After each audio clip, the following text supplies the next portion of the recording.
이야기를 사랑하는 여러분, 안녕하세요. 따뜻한 이야기 코너에 오신 것을 환영합니다. 이곳은 진심을 담아 이야기를 들려드리는 공간입니다. 편안한 마음으로 감동과 반전이 가득한 특별한 이야기를 즐겨주세요. 준비되셨다면 좋아요를 눌러주시고 알림 설정도 켜신 뒤 지금부터 이야기를 시작하겠습니다.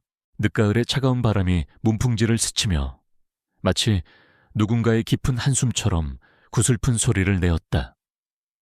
은임은 강씨 가문의 육중한 대문 앞에 서서 떨리는 두 손으로 낡은 저고리 고름을 꼭 쥐었다.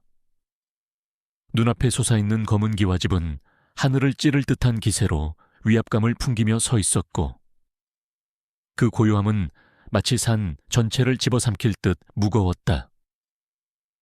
이곳은 인근 마을 사람들에게 부유하지만 뼛속까지 시린 냉기가 흐르는 집으로 소문난 곳이었다. 등 뒤에서 굳게 닫힌 대문은 이제 은임이 다시는 돌아갈 수 없는 바깥 세상과의 단절을 알리는 신호와도 같았다. 강씨 가문의 저택은 마을과 떨어진 산자락에 홀로 자리 잡고 있어 사방이 고요했다. 집 앞으로는 맑은 계곡물이 흐르고 뒤로는 험준한 산세가 병풍처럼 둘러쳐져 있어 풍수지리적으로는 명당이라 불렸으나 막상 그 안으로 들어서는 이들은 누구나 알 수 없는 서늘함을 느꼈다. 집 안을 오가는 하인들은 마치 그림자처럼 소리 없이 움직였고 누구 하나 큰 소리로 웃거나 떠드는 법이 없었다. 그들은 낯선 이와 눈을 마주치는 것조차 두려워하며 고개를 숙인 채 바쁘게 걸음을 옮길 뿐이었다. 그 모습은 마치 이 오래된 기와집 깊은 곳에 묻혀있는 비밀을 지키려는 무언의 약속처럼 보였다. 은임은 마른 침을 삼키며 가슴속에서 요동치는 불안함을 억누르려 애썼다. 몰락한 양반가의 여식으로 태어나 일찍 아버지를 여의고 홀어머니 밑에서 자란 그녀였다. 비록 가난했지만 어머니의 따뜻한 보살핌 속에서 예의 범절을 익히며 자랐기에 시집살이의 고단함쯤은 각오하고 있었다. 그러나 막상 이토록 거대하고 침묵만이 감도는 저택마당에 홀로 서 있으니 자신이 거센 폭풍우 앞에 놓인 작은 들풀처럼 한없이 초라하게 느껴졌다. 그녀는 이곳에서 과연 숨이나 제대로 쉴 수 있을지 막막하기만 했다. 한 채의 방문이 느릿하게 열리며 오래된 나무가 비틀리는 듯한 건조한 마찰음이 정적을 깼다. 그 소리에 은임의 어깨가 움찔하고 떨렸다. 문지방을 넘어 모습을 드러낸 이는 단정한 쪽진 머리에 짙은 남색 치마 저고리를 입은 중년의 여인이었다. 은임의 시어머니가 될 심씨 부인이었다. 그녀는 화려한 장신구 하나 없이 소박한 차림이었으나 그 자태에서 뿜어져 나오는 위엄은 웬만한 고관대작 부인 못지않았다. 마루 끝에 선 심씨 부인은 매서운 눈매로 마당에 서 있는 며느리를 내려다보았다.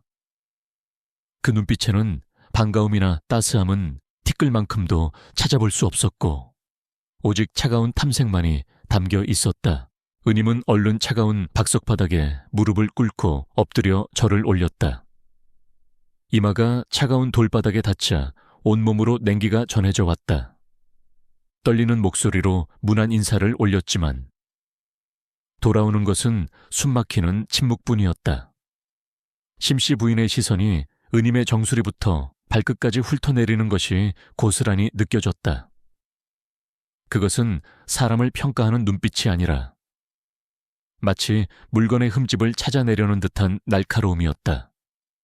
시간이 영혼처럼 더디게 흘렀고 은임의 귀에는 자신의 거친 심장 박동 소리만이 쿵쿵거리며 울려 퍼졌다. 한참이 지나서야 심씨 부인의 입술이 달싹이며 낮고 건조한 목소리가 흘러나왔다. 그녀는 며느리에게 환영의 말 대신 엄격한 가문의 규율을 읊조렸다. 강씨 집안의 며느리가 된 이상 과거의 습관이나 생각은 모두 버려야 한다고 했다. 이곳에서는 웃음소리도 발소리도 심지어 숨소리조차 함부로 내어서는 안 된다는 것이었다.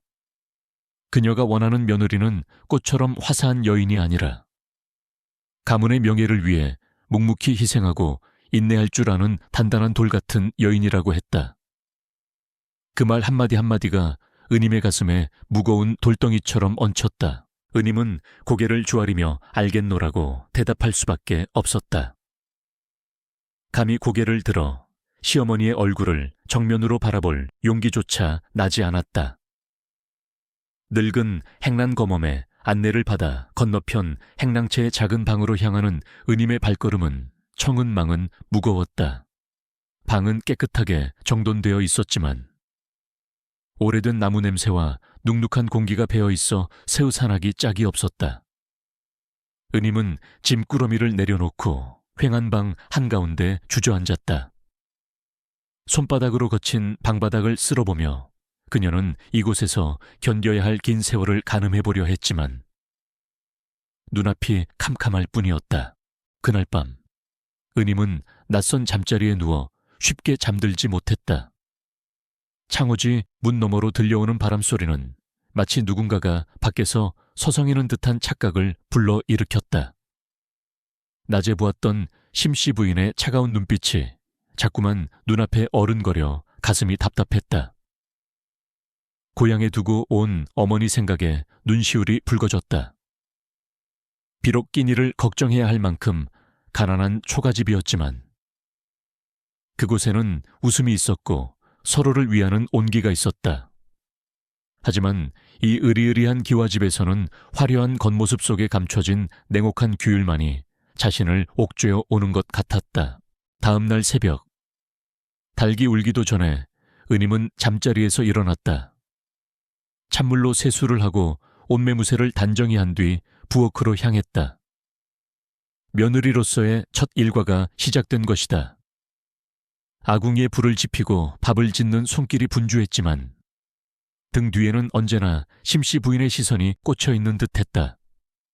심씨 부인은 직접적인 꾸지람을 하지는 않았으나 은임이 조금이라도 서툴게 굴거나 소리를 내면 미간을 찌푸리며 무언의 압박을 가했다.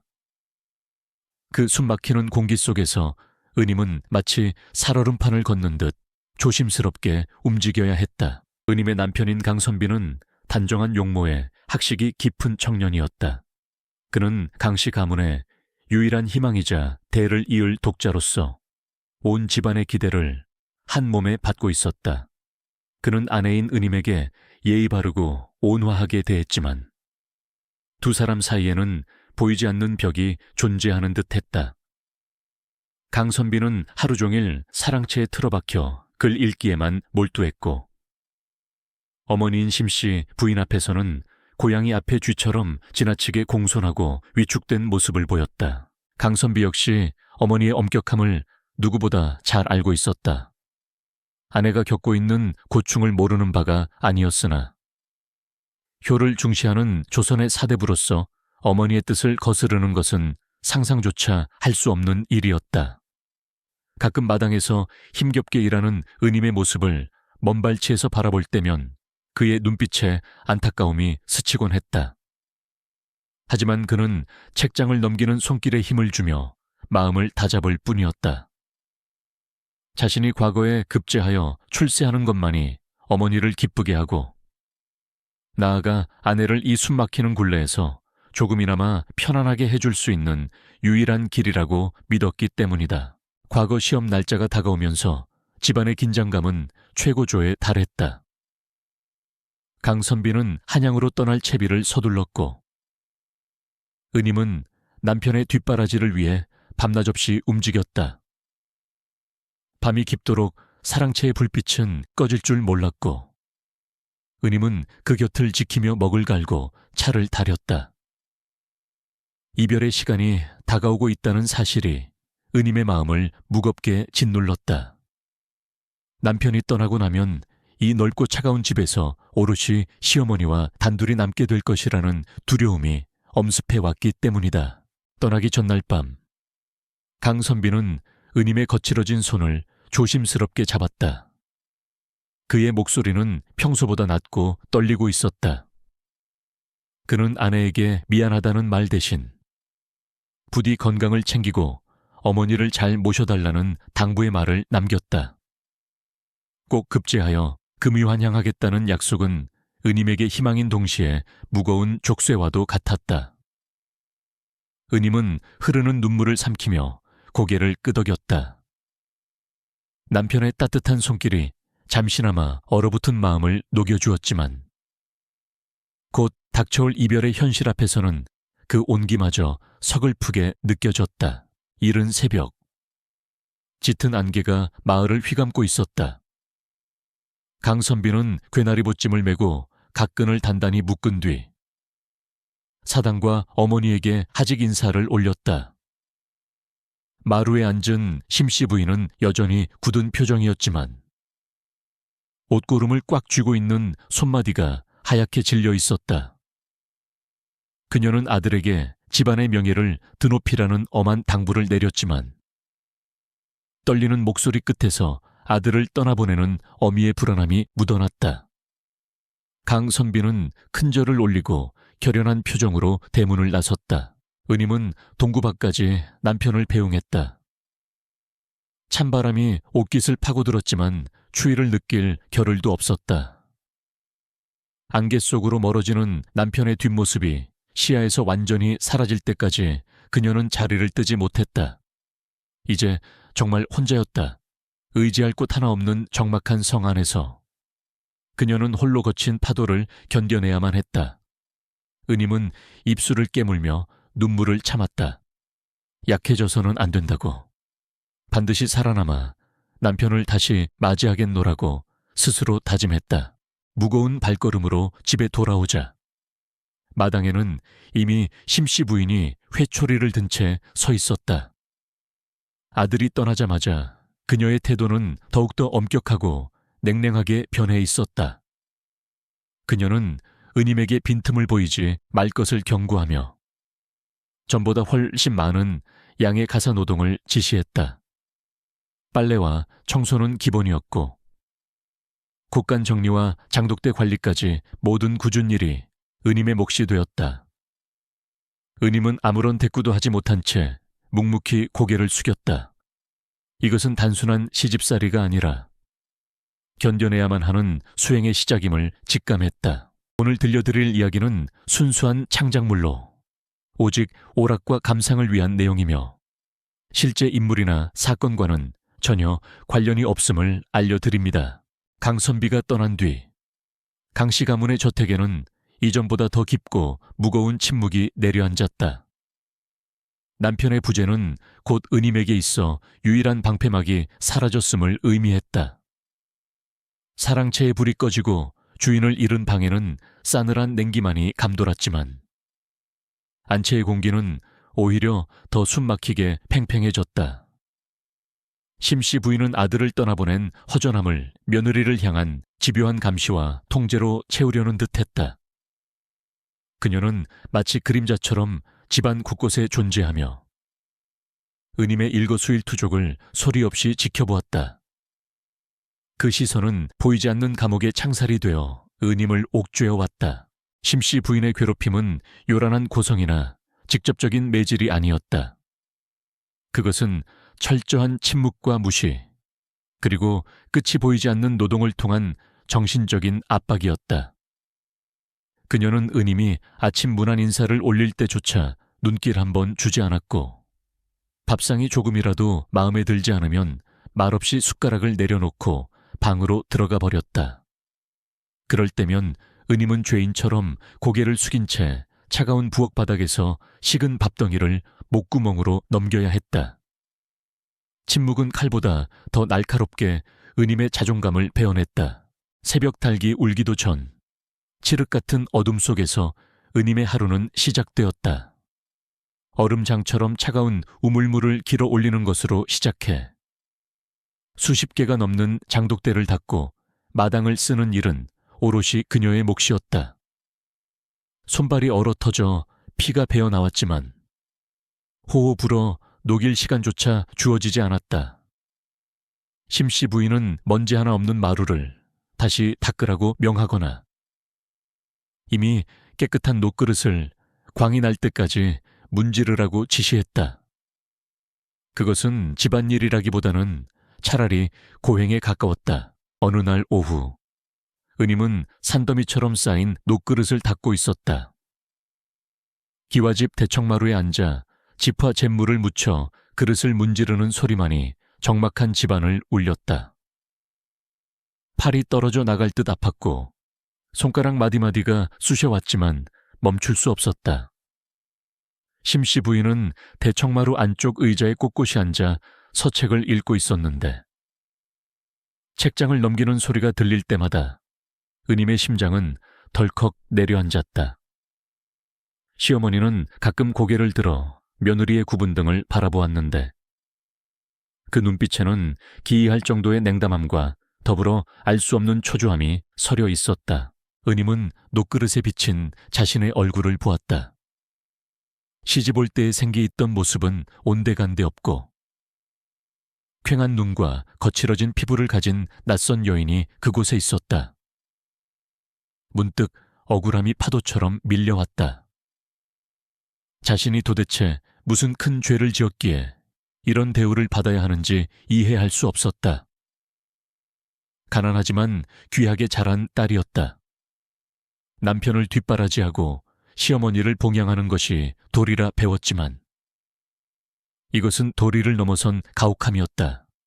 눈물이 핑 돌았지만 그녀는 입술을 깨물며 녹그릇을 더 세게 문질렀다. 눈물을 보이는 것조차 이곳에서는 허락되지 않은 사치였다. 집안의 하인들조차 은임을 멀리했다.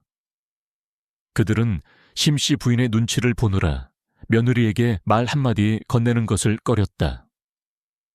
은임이 무거운 물동이를 들고 낑낑거려도 누구 하나 선뜻 나서서 도와주지 않았다. 그들의 눈빛에는 동정심이 어려 있었지만 그보다 더 큰 두려움이 그들을 지배하고 있었다. 은임은 철저히 고립되었다. 수십 명의 사람이 사는 큰 집이었지만 그녀는 무인도에 갇힌 것처럼 외로웠다. 가끔 부엌에서 일하는 늙은 참모가 몰래 누룽지를 쥐어주며 등을 토닥여주는 것이 유일한 위로였다. 어느 날 밤, 은임은 용기를 내어 참모에게 물었다. 왜 어머님은 저토록 저를 미워하시는지, 이 집안에는 왜 이리도 차가운 기운이 감도는 것인지 조심스럽게 물었다. 그러자 참모의 얼굴이 사색이 되었다. 그녀는 주위를 두리번거리더니 목소리를 낮춰 속삭였다. 이 집안의 일에 대해 알려고 하지 말라고. 그저 귀머거리 3년, 번거리 3년으로 사는 것이 목숨을 부지하는 길이라고 했다. 참모의 말은 은임의 궁금증을 해소해주기는커녕 더 큰 의문과 공포를 심어주었다. 참모는 서둘러 자리를 피했고 은임은 부엌 한구석에 홀로 남겨졌다. 아궁이 속에서 타닥거리는 장작불을 바라보며 은임은 생각에 잠겼다. 심씨 부인의 괴롭힘이 단순한 시집살이가 아닐지도 모른다는 생각이 들었다. 시어머니의 눈빛에서 보았던 그 알 수 없는 감정, 하인들의 두려움, 그리고 이 집안 전체를 감싸고 있는 어두운 그림자. 이 모든 것이 무언가 거대한 비밀을 가리키고 있는 듯 했다. 하지만 갓 들어온 며느리가 그 비밀의 실체에 다가가기란 불가능해 보였다. 계절은 점점 깊어가고 날씨는 매서워졌다. 첫눈이 내리던 날, 심씨 부인은 은임에게 명주천을 내어주며 새 이불보를 지으라고 명했다. 바느질 땀수가 조금이라도 어긋나면 처음부터 다시 해야 한다고 으름장을 놓았다. 은임은 침침한 호롱불 아래서 밤을 새워 바느질했다. 바늘에 찔려 손가락 끝에서 피가 맺혔지만 붉은 피가 하얀 명주천에 묻을까봐 황급히 입으로 가져가 빨았다. 창밖에는 하염없이 눈이 내리고 있었고 세상은 온통 하얗게 변해가는데 오직 이 방 안만이 어둠과 한숨으로 가득 찼다. 새벽녘이 되어서야 겨우 이불보를 완성한 은임은 쪽잠을 청하려 했지만 밖에서 들려오는 이상한 소리에 잠이 깼다. 그것은 누군가가 눈 밟는 소리였다. 이 시간에 깨어있을 사람은 아무도 없었다. 도둑일지도 모른다는 생각에 은임은 조심스럽게 방문을 열고 밖을 내다보았다. 눈 내리는 마당 한가운데 소복을 입은 여인이 서 있었다. 심씨 부인이었다. 그녀는 얇은 옷 하나만을 걸친 채 눈을 맞으며 장독대 앞에 정화수를 떠놓고 비는 듯한 자세로 서 있었다. 은임은 숨을 죽이고 그 모습을 지켜보았다. 평소에 그 당당하고 위엄 있던 모습은 사라지고 눈보라 속에 위태롭게 서 있는 시어머니의 뒷모습은 너무나 작고 처연해 보였다. 심씨 부인은 무언가를 중얼거리며 끊임없이 절을 올렸다. 간절함이 묻어나는 그 몸짓은 누군가를 저주하는 것이 아니라 마치 살려달라고 애원하는 것처럼 보였다. 은임은 혼란스러웠다. 낮에는 그토록 모질게 자신을 대하던 시어머니가 밤에는 저토록 처절하게 기도를 올리는 이유가 무엇일까? 다음 날 아침 심씨 부인은 아무 일도 없었다는 듯 다시 차가운 가면을 쓰고 나타났다. 하지만 은임은 시어머니의 눈 밑에 드리워진 짙은 그늘과 미세하게 떨리는 손끝을 놓치지 않았다. 그녀는 어젯밤 보았던 광경을 모른 척하며 묵묵히 아침상을 차려 올렸다. 밥상 앞에 앉은 심씨 부인은 숟가락을 들기 전 며느리의 얼굴을 빤히 쳐다보았다. 순간 두 사람의 시선이 허공에서 얽혔다. 심씨 부인의 눈동자가 잠시 흔들리는 듯하더니 이내 시선을 돌려 국을 뜨기 시작했다. 그날 이후 은임의 마음속에는 미움 대신 연민과 호기심이 자리 잡기 시작했다. 시어머니를 둘러싼 두꺼운 얼음벽 뒤에 무언가 깊은 상처가 숨겨져 있음을 직감했기 때문이다. 비록 육체적인 고통은 여전했지만 은임은 더 이상 맹목적으로 두려워하거나 슬퍼하지 않기로 했다.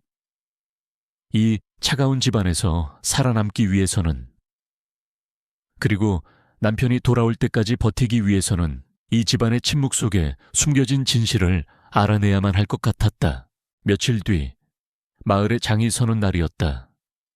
심씨 부인은 드물게 은임에게 장을 봐오라는 심부름을 시켰다. 처음으로 대문 밖을 나서는 은임의 발걸음은 새장에 갇혔다 풀려난 새처럼 가벼웠다. 차가운 겨울바람조차 상쾌하게 느껴졌다. 장터는 사람들로 북적였고 활기찬 소음이 가득했다. 은임은 필요한 물건들을 꼼꼼히 고르며 잠시나마 시집살이의 고단함을 잊었다. 그러다 우연히 마을 우물가에서 아낙네들이 수군거리는 소리를 듣게 되었다. 아낙네들은 강씨 집안에 대해 이야기하고 있었다. 그들은 혀를 차며 그 집안 여자들은 대대로 불행한 팔자를 타고났다고 했다. 특히 심씨 부인이 겪은 과거의 비극에 대해 은밀하게 속삭였다. 젊은 시절 아이를 잃었다는 둥, 남편이 요절했다는 둥 확인되지 않은 소문들이 꼬리에 꼬리를 물었다. 은임은 가만히 귀를 기울였다. 그들의 이야기는 파편적이고 과장되어 있었지만 그 속에 진실의 조각이 섞여 있음을 느낄 수 있었다. 장을 보고 돌아오는 길. 은임의 머릿속은 복잡했다. 마을 사람들의 이야기와 지난밤 시어머니의 기도가 겹쳐지며 하나의 그림이 그려지는 듯했다. 대문을 들어서자 다시금 숨막히는 정적이 그녀를 맞이했다. 마당에 들어서자 심씨 부인이 툇마루에 앉아 그녀를 기다리고 있었다. 늦었다는 꾸지람이 떨어질 줄 알았으나 심씨 부인은 그저 장바구니를 훑어보고는 고개를 끄덕일 뿐이었다. 은임은 안도의 한숨을 내쉬며 부엌으로 향하려 했다. 그때 심씨 부인의 목소리가 들려왔다. 밖에서 들은 잡소리는 마당에 털고 들어오거라. 은임은 그 자리에 얼어붙었다. 심씨 부인은 마치 은임이 장터에서 무엇을 듣고 왔는지 꿰뚫어 보고 있는 것 같았다. 그녀는 뒤를 돌아보지 않은 채 나직하게 대답했다. 네. 어머님, 명심하겠습니다. 부엌으로 들어온 은임은 가슴을 쓸어내렸다. 시어머니는 생각보다 훨씬 더 예리하고 무서운 사람이었다. 하지만 동시에 그녀는 이 집안의 비밀을 지키기 위해 필사적으로 노력하고 있는 고독한 파수꾼처럼 느껴지기도 했다. 겨울비가 추적추적 내리는 날이었다. 비 때문인지 집안의 분위기는 더욱 가라앉아 있었다. 은임은 젖은 빨래를 거들어 마당을 뛰어다녔다. 그때 사랑채 쪽에서 둔탁한 소리가 들려왔다. 놀란 은임이 달려가 보니 바람에 낡은 창문이 떨어져 나간 것이었다. 사랑채는 남편이 쓰던 공간이자 이 집안 남성들의 권위를 상징하는 곳이었다.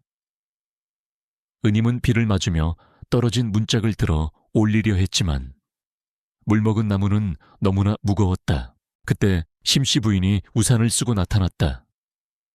그녀는 빗속에서 낑낑대는 며느리를 잠시 바라보더니 우산을 내던지고 다가와 문짝의 다른 한쪽을 잡았다. 하나, 둘, 셋 하면 드는 게다. 심씨 부인의 목소리는 힘찼다. 두 여인은 비를 흠뻑 맞으며 힘을 합쳐 문짝을 제자리에 끼워 넣었다. 빗물이 얼굴을 타고 흘러내려 눈을 뜨기 힘들었지만 은임은 시어머니의 손에서 전해지는 뜨거운 천을 느꼈다. 그것은 차가운 말 속에 감춰져 있던 생존을 위한 강인한 생명력이었다. 작업이 끝나고 두 사람은 처마 밑에서 비를 피했다. 옷이 다 젖어 물이 뚝뚝 떨어지는 서로의 모습을 바라보며 아주 잠깐, 찰나의 순간이었지만 기묘한 동질감이 흘렀다. 심씨 부인은 젖은 옷을 털며 무심하게 말했다. 감기 들라, 어서 들어가 씻거라. 그 말은 명령조였지만 이전과는 달리 아주 미세한 따스함이 묻어 있었다. 은임은 고개를 숙여 인사하고 돌아서며 생각했다. 이 지독한 침묵의 그림자 속에서도 언젠가는 빛이 스며들 틈이 생길지도 모른다고. 비록 그것이 아주 먼 훗날의 일일지라도 말이다. 여름의 문턱을 넘어선 하늘은 며칠째 잿빛 구름을 머금고 있더니 기어이 장마가 시작되었다. 하늘의 구멍이라도 뚫린 듯 퍼붓는 비는 강씨 가문의 기와 지붕을 쉴 새 없이 두들겼다. 처마 끝에서 떨어지는 빗물은 마당의 작은 가을을 만들었고 집안 구석구석에는 눅눅한 습기가 스며들었다. 젖은 장작은 연기만 피울 뿐 타오르지 않았고 빨래는 마를 기미가 보이지 않았다.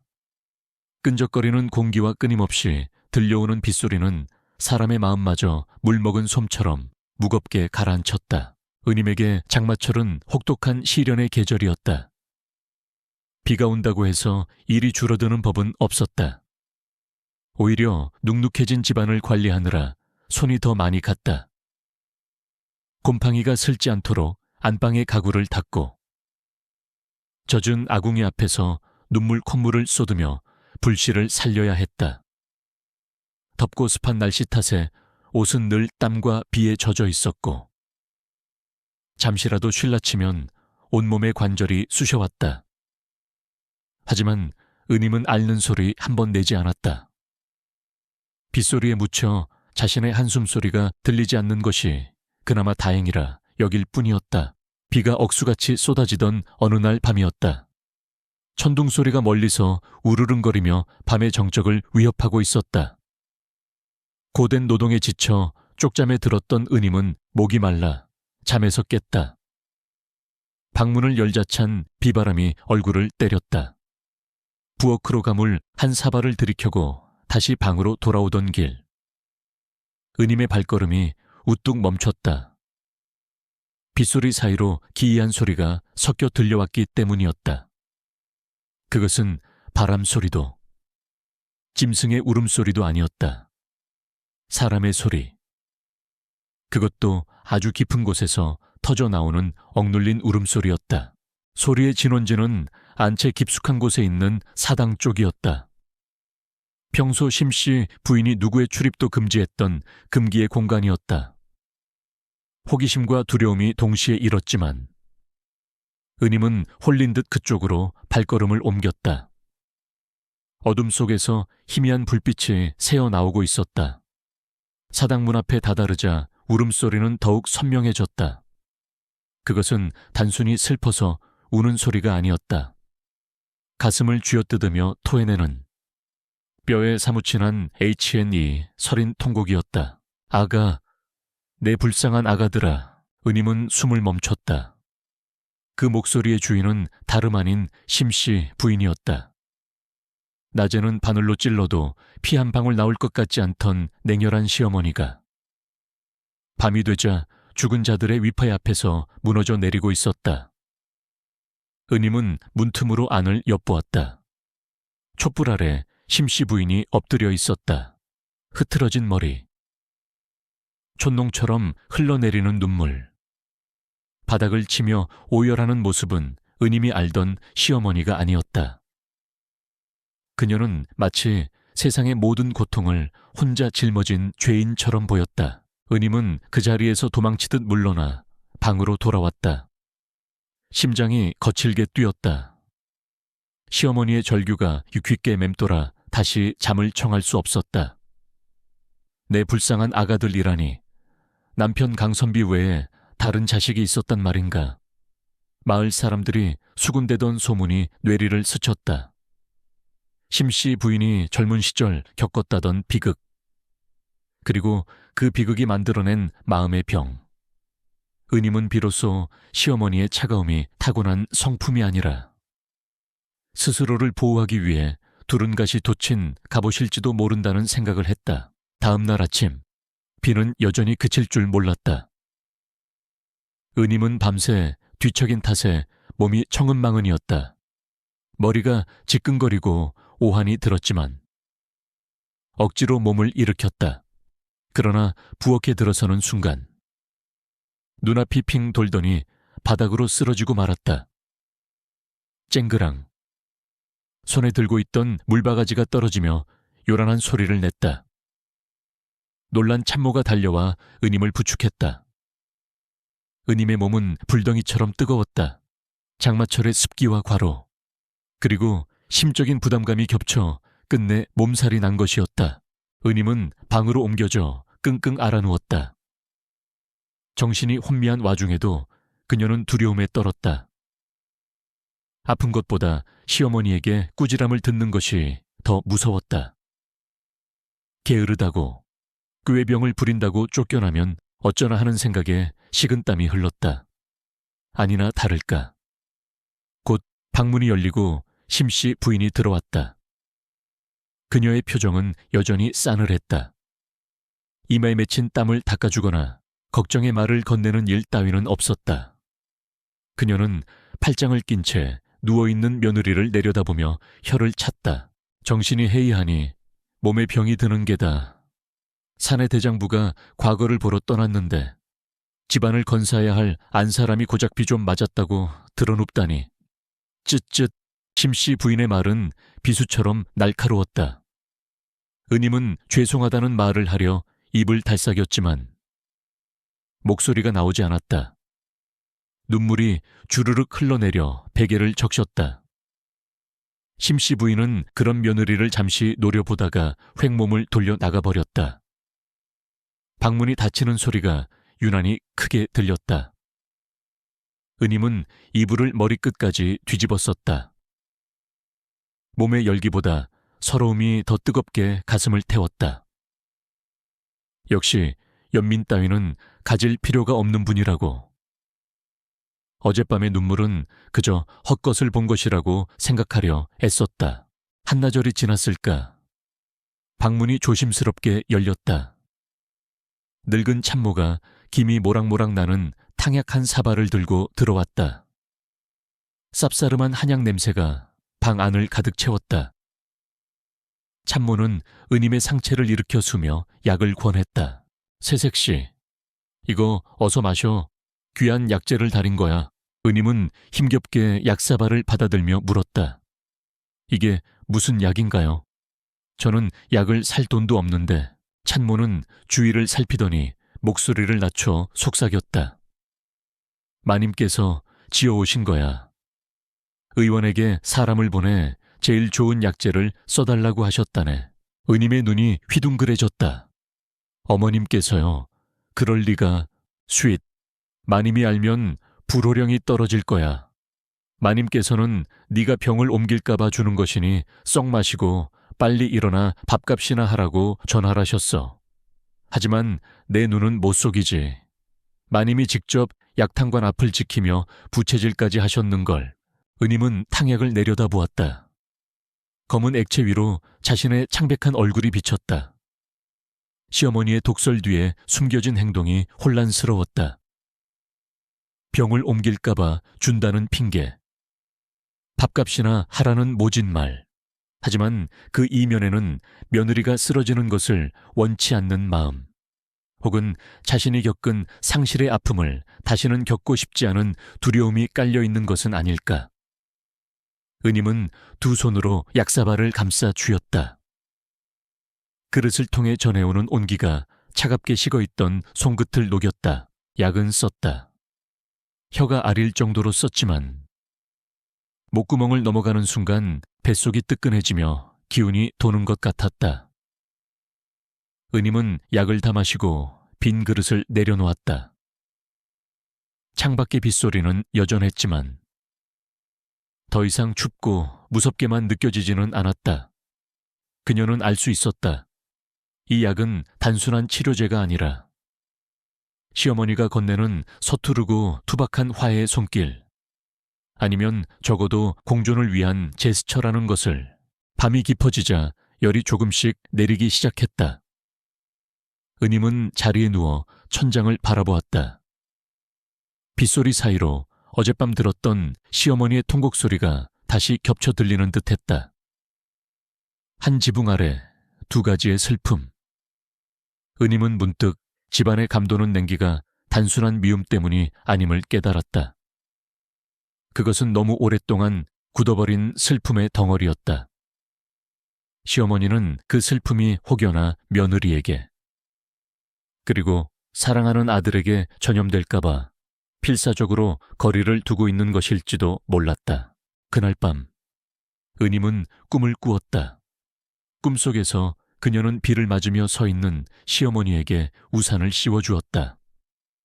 시어머니는 놀란 눈으로 은임을 바라보았지만 이번에는 밀어내지 않았다. 두 여인은 말없이 한 우산 아래서 쏟아지는 비를 함께 견디고 있었다. 다음 날 아침, 비가 그치고 구름 사이로 햇살이 비쳤다. 은임은 아직 몸이 무거웠지만 자리에서 일어났다. 부엌으로 나가니 심씨 부인이 먼저 나와 있었다. 며느리를 본 심씨 부인의 눈썹이 꿈틀했다. 다 죽어가더니 약 한 첩에 살아났느냐. 미적거리지 말고 어서 아침 준비나 하거라. 여전히 쌀쌀맞은 말투였다. 하지만 은임은 그 목소리 끝이 미세하게 떨리는 것을 느꼈다. 그리고 시어머니의 소매 끝에서 희미하게 배어나오는 한약 냄새를 맡았다. 은임은 고개를 숙이며 대답했다. 네, 어머님, 심려를 끼쳐드려 죄송합니다. 그리고 감사합니다. 은임의 마지막 말에 심씨 부인은 흠칫하더니 아무 말 없이 휙 돌아서서 안채로 걸어갔다. 그녀의 뒷모습은 여전히 꼿꼿했지만 어딘가 모르게 도망치는 듯한 기색이 역력했다. 은임은 솥에 불을 지피며 희미하게 미소 지었다. 아궁이 속에서 타오르는 불꽃이 오늘따라 유난히 따뜻하게 느껴졌다. 비온 뒤에 땅이 굳어진다고 했던가. 혹독한 장마와 열병을 겪으며 은임과 심씨 부인 사이의 견고한 벽에도 아주 작은 틈이 생기기 시작했다. 물이 스며들 틈이. 그해 가을. 햇살은 유난히 따가웠으나 들판은 비어 있었다. 긴 가뭄 끝에 찾아온 것은 풍요로운 수확이 아니라 메마른 땅과 쭉정이뿐인 벼 이삭들이었다. 마을 곳곳에서 탄식 소리가 흘러나왔고 나라에서는 흉년을 구제하기 위해 각 지방의 양반가들에게 곡물을 더 많이 내놓으라는 영을 내렸다. 가난한 백성들의 고열을 짜내는 대신 있는 자들이 곡간을 열어 본보기를 보이라는 뜻이었다. 강씨 가문 역시 예외는 아니었다. 하지만 이미 몇 해 전부터 가세가 기울고 있던 터라 관에서 요구하는 곡물의 양은 감당하기 버거운 수준이었다. 어느 날 아침 심씨 부인은 은임을 사랑채로 불렀다. 그녀의 표정은 여느 때보다 비장했다. 방 한가운데에는 질 좋은 삼배와 명주 실타래가 산더미처럼 쌓여 있었다. 관에 바쳐야 할 삼배와 명주가 턱없이 부족하다. 이번 달 금음까지 이것들을 모두 짜내야 한다. 평소의 2배는 좋게 될 게다. 은임은 쌓여있는 실타래를 보며 마른 침을 삼켰다. 숙련된 일꾼 서넛이 밤낮으로 매달려야 겨우 끝낼 수 있는 양이었다. 그것을 홀로, 그것도 열흘 남짓한 시간 안에 해내라는 것은 불가능에 가까운 일이었다. 하지만 심씨 부인의 눈빛은 단호했다. 양반의 체면은 비단 옷을 입는 데 있는 것이 아니라 어려울 때 앞장서서 책임을 다하는 데 있다. 우리 집안이 비록 예전 같지는 않으나 구차하게 곡물을 줄여달라고 사정할 수는 없는 노릇이다. 네가 맏며느리로서 그 짐을 져야 한다. 은임은 잠시 망설였으나 곧 고개를 숙이며 대답했다. 네, 어머님, 분부대로 하겠습니다. 그녀의 목소리는 떨렸지만 그 속에는 결연한 의지가 담겨 있었다. 이것은 단순한 노동이 아니라 가문의 존망이 걸린 일임을 직감했기 때문이다. 또한 떠나 있는 남편의 얼굴에 먹칠할 수 없다는 일념이 그녀를 지탱하고 있었다. 그날부터 은임의 처절한 사투가 시작되었다. 안차에 뒷방에 마련된 배틀 앞에 앉은 은임은 잠시도 쉬지 않고 북을 놀렸다. 달그락, 쿵덕. 달그락, 쿵덕. 배틀 소리는 아침부터 밤늦도록 멈추지 않고 이어졌다. 해가 뜨면 희미한 빛의 의지에 실을 골랐고 해가 지면 작은 호롱불 하나에 의지해 배를 짰다. 식사 시간조차 아까워 주먹밥을 옆에 두고 한 손으로 먹으며 작업을 계속했다. 사흘이 지나자 손가락 끝이 갈라지고 물집이 잡히기 시작했다. 거친 삼배, 실이 연약한 살을 파고들어 피가 배어나왔다. 은임은 헝겊으로 손가락을 칭칭 감고 다시 배틀에 올랐다. 허리는 끊어질 듯 아팠고 다리는 퉁퉁 부어 감각이 없었다. 쏟아지는 잠을 쫓기 위해 허벅지를 바늘로 찌르며 버텼다. 눈앞이 침침해지고 정신이 혼미해질 때마다 그녀는 남편 강선비의 이름을 속으로 되뇌었다. 서방님, 부디 무사히 급제하시어 돌아오소서. 제가 이 집안을 지키고 있겠습니다. 밤이 깊어지면 마을 전체가 고요해졌지만 오직 강씨 집안의 담장 너머로만 배틀 소리가 규칙적으로 흘러나왔다. 마을 사람들은 그 소리를 들으며 혀를 찼다. 저 집 노마님이 며느리를 아주 잡는구먼. 사람을 저리 부리다가는 제명에 못 살지. 독한 노인네야. 흉년에 다들 죽겠다고 난리인데. 며느리 피를 말려서 곡물을 바치겠다니.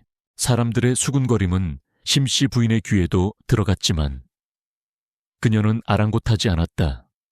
그러나 밤마다 은임의 방에서 새어나오는 불빛을 바라보는 심씨 부인의 마음이 편치만은 않았다. 그녀는 밤중에 몰래 며느리의 방 앞을 서성였다. 창호지에 비친 은임의 굽은 등과 쉼없이 움직이는 손놀림을 보며 심씨 부인은 입술을 굳게 다물었다. 그것은 잔혹함 때문이 아니었다. 그녀는 알고 있었다. 이 고통스러운 과정을 거쳐야만 은임이 진정한 강씨 가문의 안주인으로 거듭날 수 있음을, 그리고 무엇보다 자신의 며느리가 저주받은 운명을 이겨낼 만큼 강인한지 시험해보고 싶었던 것이다. 마감날이 하루 앞으로 다가왔다. 은임은 거의 탈진 상태였다. 눈은 퀭하고 입술은 바짝 말라 있었다. 마지막 명주 한 필이 남아 있었다. 하지만 몸이 말을 듣지 않았다. 북을 잡은 손이 미끄러지며 날카로운 배틀 부속에 손등이 찢어졌다. 붉은 선혈이 하얀 명주 위로 뚝뚝 떨어졌다. 은임은 깜짝 놀라 헝겊으로 피를 닦아냈지만 붉은 얼룩은 쉽사리 지워지지 않았다. 서러움과 절망감이 한꺼번에 밀려왔다. 이대로 무너질 수는 없다. 은임은 울음을 삼키며 찢어진 손등을 대충 쳐매고 다시 북을 잡았다. 핏빛으로 물든 명주실을 잘라내고 다시 잊기를 반복했다. 그녀의 눈에서는 눈물이 흘러내려 실을 적셨지만 손은 기계처럼 움직였다.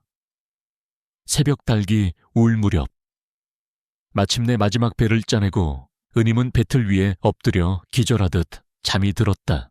다음 날 아침 관아의 관리들이 들이닥쳤다. 마당에는 은임이 밤새 짜낸 삼배와 명주가 차곡차곡 쌓여 있었다. 그 양은 관에서 요구한 것을 채우고도 남음이 있었다. 관리들은 직조의 정교함과 엄청난 양의 감탄을 금치 못했다. 강씨 가문의 정성이 대단하오. 이 정도면 고을 수령님께서도 크게 기뻐하실 것이오. 관리들이 물건을 싣고 떠나자 심씨 부인은 은임을 불렀다. 은임은 퉁퉁 부은 눈과 상처투성이인 손을 감추며 시어머니 앞에 섰다. 그녀는 혹여나 흠잡힐까 두려워 고개를 들지 못했다. 심씨 부인은 며느리의 감춰진 손을 뚫어지게 바라보았다. 붕대 사이로 붉은 핏자국이 배어 나오고 있었다. 손을 내밀어 보거라. 심씨 부인의 명령에 은임은 쭈뼛거리며 두 손을 내밀었다. 엉망이 된 손은 갓난아이의 피부처럼 짓물러 있었다. 심씨 부인은 그 처참한 손을 한참이나 내려다보았다. 그녀의 눈가가 아주 미세하게 떨렸다. 그러나 그녀는 따뜻한 위로의 말 대신 품에서 작은 연고통 하나를 꺼내 은임 앞에 툭 던져주었다. 몸 관리를 소홀히 하여 상처를 입는 것도 불효다. 흉터가 남지 않게 잘 바르거라. 차가운 말투였지만 은임은 그 속에 담긴 뜻을 알 수 있었다. 그것은 인정이었다. 불가능할 것 같았던 과제를 완수해낸 며느리에 대한 무언의 칭찬이자 가문의 명예를 지켜준 것에 대한 감사의 표시였다. 은임은 연고통을 소중히 쥐며 눈물을 글썽였다. 감사합니다. 어머님. 심씨 부인은 대답 없이 뒤를 돌아 안채로 향했다. 하지만 돌아서는 그녀의 발걸음은 평소보다 무거워 보였다. 방으로 돌아온 심씨 부인은 장롱 깊숙한 곳에서 오래된 베넷 저고리 하나를 꺼냈다. 죽은 아들의 것이었다. 그녀는 저고리를 가슴에 품고 나직이 중얼거렸다. 저 아이가 해냈다. 내 며느리가 이 지독한 업보를 끊어낼지도 모르겠구나. 은임의 헌신적인 노고 덕분에 강씨 가문은 흉년에도 불구하고 마을 사람들의 존경을 받게 되었다. 또한 관아로부터 효부 셔프와 연려가 있는 집안이라 칭송받으며 기울어가던 가문의 위세가 조금씩 회복될 기미를 보였다. 마을 사람들은 더 이상 은임을 불쌍한 며느리로만 보지 않았다. 그들은 작은 체구 속에 숨겨진 거인 같은 강인함을 보았고 그녀를 강씨 집안을 일으킬 복덩이라고 부르기 시작했다. 그날 밤 은임은 찢어진 손에 연고를 바르며 창밖에 달을 보았다. 몸은 부서질 듯 아팠지만 마음만은 깃털처럼 가벼웠다. 그녀는 자신이 단순히 시어머니의 명령에 복종한 것이 아니라 스스로의 한계를 넘어섰음을 느꼈다. 그리고 그 과정에서 시어머니와의 거리가 한 발자국 더 좁혀졌음을 직감했다. 고통은 뼈를 깎았지만 그 자리에 단단한 살이 차오르고 있었다. 은임은 이제 어떤 시련이 와도 견뎌낼 수 있을 것 같은 자신감이 생겼다.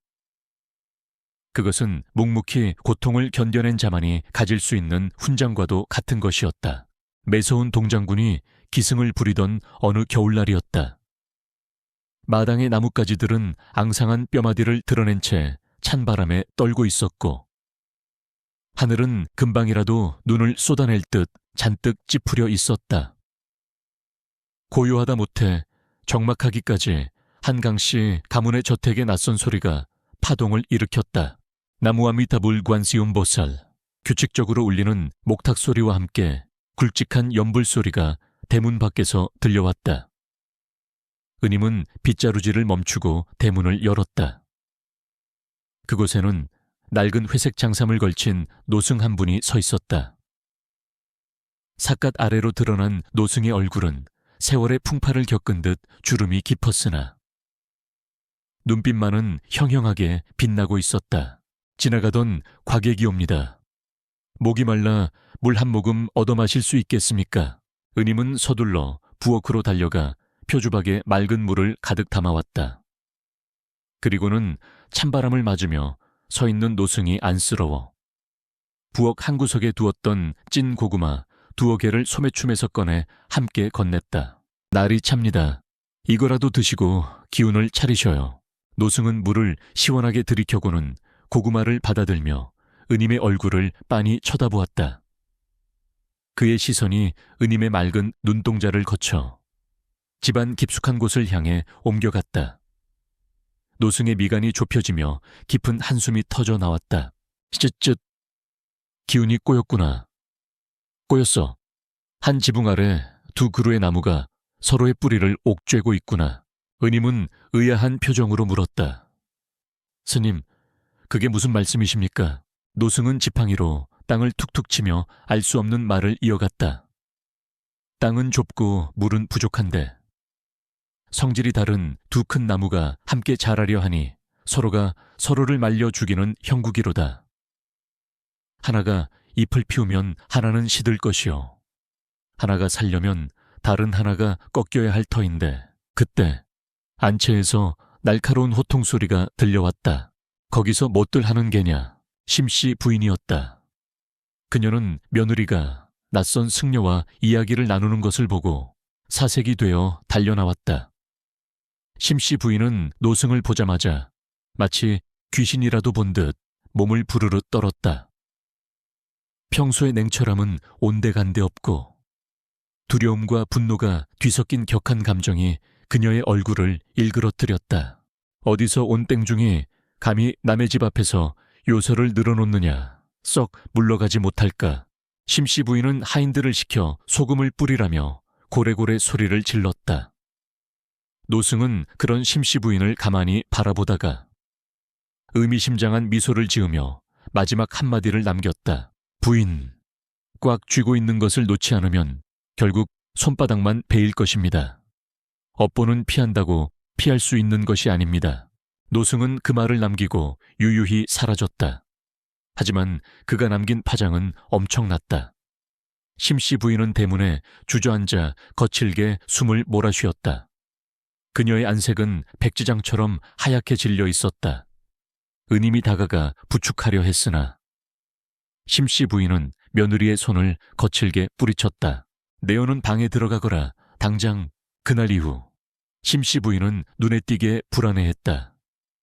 밤마다 악몽에 시달리는지 비명과 함께 잠에서 깨는 일이 잦아졌고 사당에 틀어박혀 기도하는 시간도 길어졌다. 노승의 말이 그녀의 가슴 깊은 곳에 묻어두었던 트라우마를 건드린 것이 분명했다. 집안의 공기는 시위가 당겨진 활처럼 팽팽해졌다. 언제 어디서 무엇이 터질지 모르는 일촉즉발의 상황이었다. 사건은 며칠 뒤 터지고 말았다. 심씨 부인이 아끼던 가보인 옥놀이개가 감쪽같이 사라진 것이다. 그것은 강씨 가문의 안주인에게 대대로 전해져 내려오는 물건으로 값어치를 매길 수 없을 만큼 귀중한 것이었다. 심씨 부인은 아침부터 온 집안을 발칵 뒤집어 놓았다. 내 방에 들어온 사람이 누구냐? 이실직고하지 못할까. 하인들이 마당에 무릎을 꿇고 벌벌 떨었다. 개미 새끼 한 마리도 얼씬 못하게 하는 심씨 부인의 방에 들어갈 수 있는 사람은 극히 드물었다. 청소를 담당하는 은임과 몇몇 측근 하인들 뿐이었다. 심씨 부인의 날카로운 눈초리가 하인들을 지나쳐 마침내 은임에게 꽂혔다. 어제 내 방을 청소한 것이 너지. 은임은 깜짝 놀라 고개를 들었다. 네. 어머님, 하오나, 저는 맹세코 물건에 손을 대지 않았습니다. 손을 대지 않았다. 그럼 그 귀한 물건이 발이 달려 도망이라도 갔단 말이냐. 심씨 부인의 목소리가 높아졌다. 그녀의 눈에는 이성을 잃은 듯한 광기가 서려 있었다. 노승의 방문 이후 극도로 예민해진 신경이 엉뚱한 곳으로 폭발한 것이었다. 그녀는 은임을 도둑으로 몰아갔다. 네 친정이 어렵다는 소문을 들었다. 혹여 그 약값을 대기 위해 딴 마음을 먹은 것은 아니냐. 은임은 억장이 무너지는 것 같았다. 가난하지만 청렴하게 살아온 자신의 삶이 송두리째 부정당하는 모욕이었다. 그녀는 눈물을 흘리며 결백을 호소했다. 어머님, 어찌 그런 말씀을 하십니까? 저는 비록 가진 것 없이 자랐으나 남의 물건을 탐하는 법은 배우지 않았습니다. 제 결백은 하늘이 알고 땅이 압니다. 하지만 심씨 부인은 들으려 하지 않았다. 그녀에게 지금 필요한 것은 사라진 놀이개를 찾는 것이 아니라 자신의 불안을 해소할 희생양일지도 몰랐다. 혹은 노승의 말대로 두 나무 중 하나가 꺾여야 한다면 그것이 자신이 되어서는 안 된다는 무의식적인 방어 기제였을 수도 있다. 네 방을 뒤져라. 심씨 부인의 명에 하인들이 우르르 은임의 방으로 몰려갔다. 낡은 장롱이 열리고 은임의 몇 안 되는 옷가지들이 바닥에 내팽개쳐졌다. 은임은 수치스러움에 입술을 깨물었다. 자신이 이 집안에서 지켜온 자존심과 노력이 짓밟히는 순간이었다. 하인들은 샅샅이 뒤졌지만 놀이개는 나오지 않았다. 당연한 결과였다. 훔치지 않았으니 나올 리가 없었다. 하지만 심씨 부인의 분노는 가라앉지 않았다. 오히려 물건이 나오지 않자 더 초조해하는 기색이었다. 그녀는 은임이 물건을 밖으로 빼돌렸거나 땅에 묻었을 것이라며 억지를 부렸다. 내가 자백할 때까지 한 발자국도 방에서 나올 생각 말거라. 밥도 물도 주지 마라. 심씨 부인은 은임을 방에 가두고 밖에서 문을 걸어 잠갔다. 철컥하는 자물쇠의 소리가 은임의 가슴에 비수처럼 꽂혔다. 어두컴컴한 방 안에 홀로 남겨진 은임은 바닥에 주저앉아 소리 죽여 울었다. 억울했다. 서러웠다. 남편을 위해, 가문을 위해 피땀 흘려 헌신했던 모든 시간이 허무하게 느껴졌다. 두 그루의 나무가 서로를 말려 죽인다. 노승의 말이 귓가에 맴돌았다. 은임은 생각했다. 어쩌면 시어머니와 자신은 정말로 공존할 수 없는 운명인 것일까? 내가 사라져야 이 집안이 평온해지는 것일까? 절망감이 어둠처럼 밀려왔지만 은임은 그 속에 잠식당하지 않으려 애썼다. 그녀는 알고 있었다. 지금 포기하고 무너진다면 그것은 정말로 도둑 누명을 인정하는 꼴이 된다는 것을. 밤이 깊었다. 창호지 문 밖으로 심씨 부인의 발자국 소리가 들렸다. 왔다 갔다 서성이는 소리. 심씨 부인 역시 잠들지 못하고 있었다.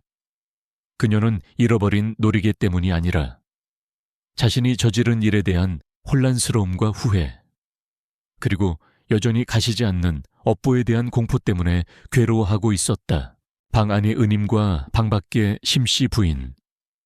얇은 문 하나를 사이에 두고 두 여인은 각자의 지옥 속에 갇혀 있었다. 진실은 아직 안개 속에 가려져 있었고 갈등은 최고조를 향해 치닫고 있었다. 과연 사라진 놀이개는 어디에 있는 것일까? 그리고 이 잔인한 의심의 늪에서 은임은 어떻게 살아남을 것인가?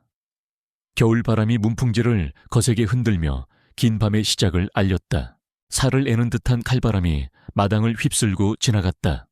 하늘에는 차가운 달만이 덩그러니 떠서 얼어붙은 강씨 집안의 저택을 비추고 있었다. 그 처연한 달빛 아래 은임은 얇은 소복 차림으로 마당 한가운데 깔린 멍석 위에 무릎을 꿇고 있었다. 이미 감각이 없어진 무릎에서는 한기가 뼛속까지 파고들었고 입술은 보랏빛으로 질려 파르르 떨렸다. 그녀는 죄인처럼 고개를 숙이고 있었지만 그 눈빛만은 꺾이지 않은 채 바닥을 응시하고 있었다. 심씨 부인은 방문을 걸어 잠근 채 묵묵부답이었다. 은임이 도둑 누명을 쓰고 석고대죄를 한 지 벌써 반나절이 지나고 있었다. 하인들은 안타까운 마음에 발을 동동 굴렀지만 누구 하나 감히 나서서 심씨 부인의 화를 도두려 하지 않았다. 그들은 그저 먼발치에서 며느리의 굽은 등을 바라보며 혀를 찰 뿐이었다. 아이고, 저러다 사람 잡겠네. 이 엄동설안에 은임은 정신이 혼미해지는 것을 느꼈다. 추위는 이제 고통을 넘어 마비가 되어오고 있었다. 머릿속에서는 수만 가지 생각이 교차했다. 억울함에 소리를 지르고도 싶었고 자리를 박차고 일어나 친정으로 도망치고도 싶었다. 하지만 그녀를 붙잡은 것은 오직 하나. 남편 강선비의 얼굴이었다. 자신이 여기서 소란을 피우고 나가버리면 남편은 조강지처를 내친 가문의 자식이 되어 손가락질 받을 것이고 늙은 시어머니는 홀로 남겨질 것이었다. 참아야 한다. 이것이 내 운명이라면 끝까지 견뎌내리라. 은임은 이를 악물고 흐트러진 자세를 바로잡았다. 그때 굳게 닫혀있던 안채의 문이 열리며 심씨 부인이 모습을 드러냈다. 그녀는 두꺼운 털배자를 걸치고 있었지만 안색은 추위에 떨고 있는 은임만큼이나 창백했다. 심씨 부인은 툇마루에 서서 며느리를 내려다보았다. 아직도 할 말이 없느냐? 네 죄를 인정하면 방으로 들여보내줄 것이다. 심씨 부인의 목소리는 건조했지만 끝이 갈라져 있었다. 은임은 힘겹게 고개를 들어 시어머니를 바라보았다. 그녀는 자신이 훔치지 않았다는 것을 안다. 그리고 시어머니 또한 그 사실을 모르지 않을 것이라는 직감이 들었다. 이것은 진실 게임이 아니었다. 이것은 굴복하느냐, 버티느냐의 싸움. 아니, 그보다 더 기이한 어떤 의식과도 같았다. 은임은 바닥에 이마를 대고 절을 올렸다. 그리고 쉰 목소리로 입을 열었다. 어머님, 물건은 제가 가져가지 않았습니다. 하오나 집안 단속을 제대로 하지 못해 귀한 갑오를 잃어버리게 하고 어머님의 심기를 어지럽힌 것은 모두 저의 부덕한 소치입니다. 부디 노여움을 거두십시오. 그것은 도둑질을 인정하는 자백이 아니었으나 며느리로서의 책임을 통감한다는 겸허한 사죄였다.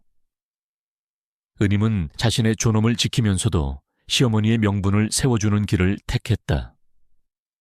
심씨 부인은 잠시 말없이 며느리를 응시했다. 그녀의 눈동자가 심하게 흔들렸다. 미련한 것. 심씨 부인은 짧게 내뱉고는 다시 방으로 들어가 버렸다. 문은 닫혔지만 은임은 방 안으로 들어오라는 허락을 받지 못했다. 벌은 계속되었다. 밤은 점점 깊어갔고 정막은 더욱 무거워졌다. 은임의 의식은 가물가물해져 갔다.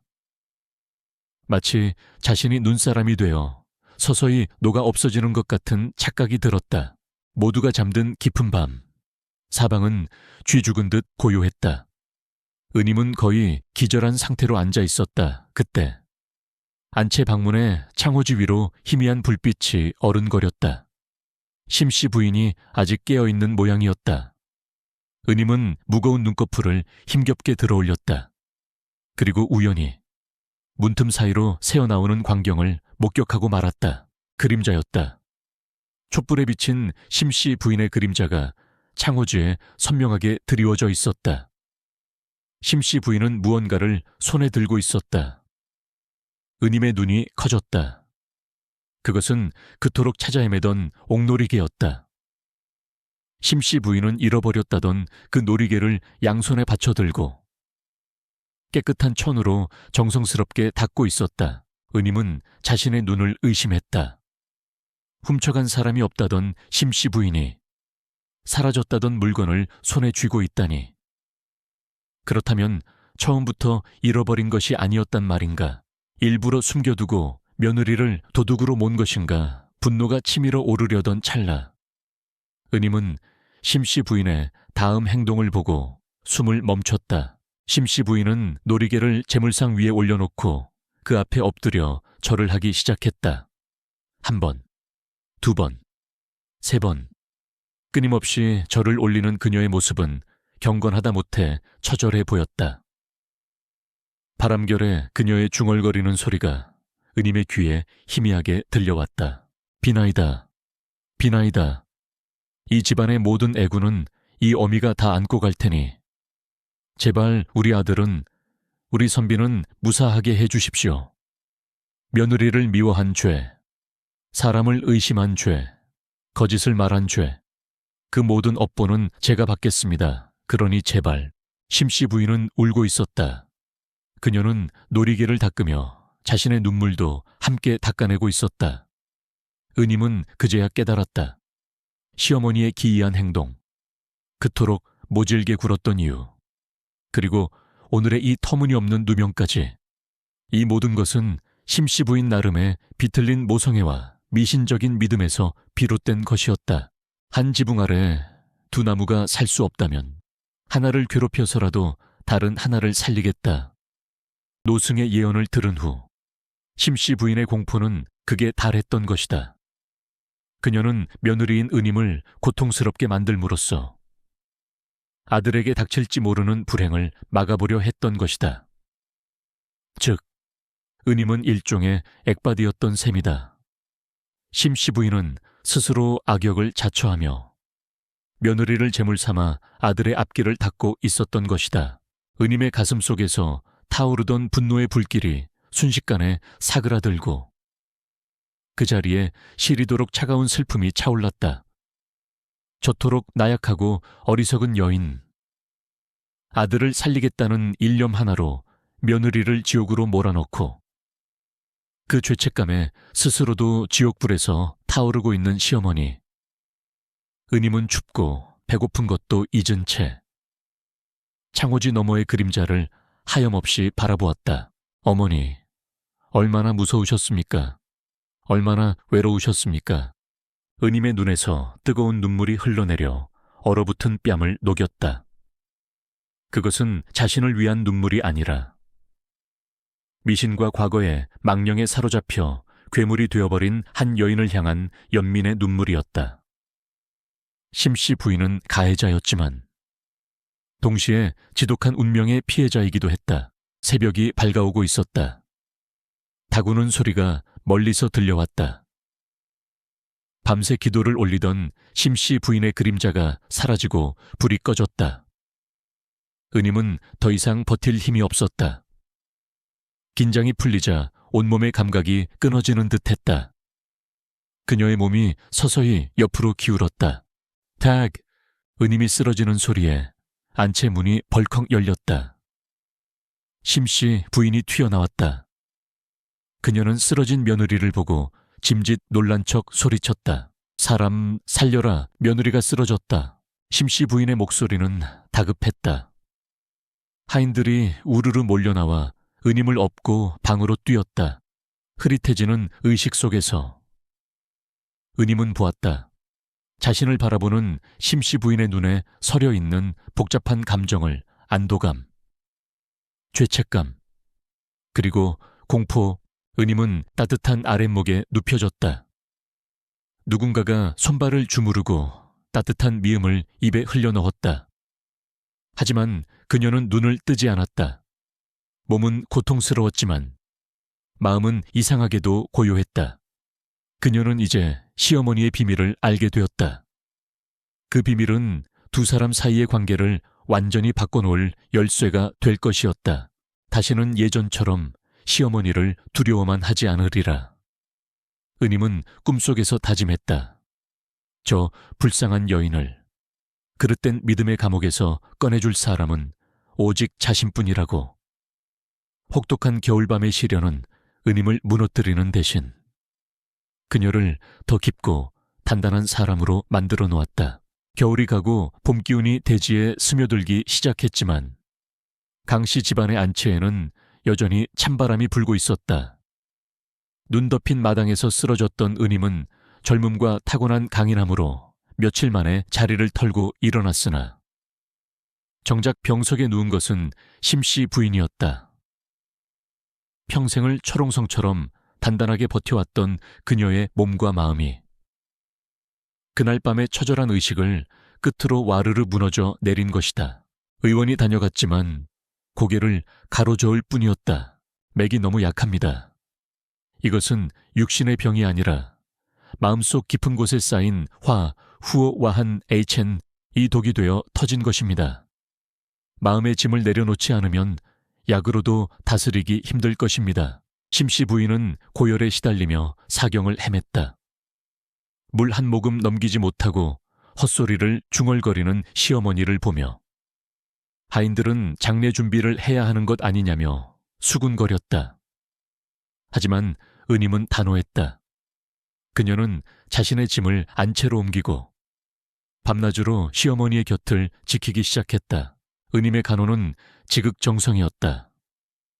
그녀는 끓는 물에 수건을 적셔 밤새도록 시어머니의 몸을 닦아 열을 내렸고 입을 벌리지 못하는 시어머니를 위해 숟가락으로 미음을 조금씩 흘려 넣어주었다.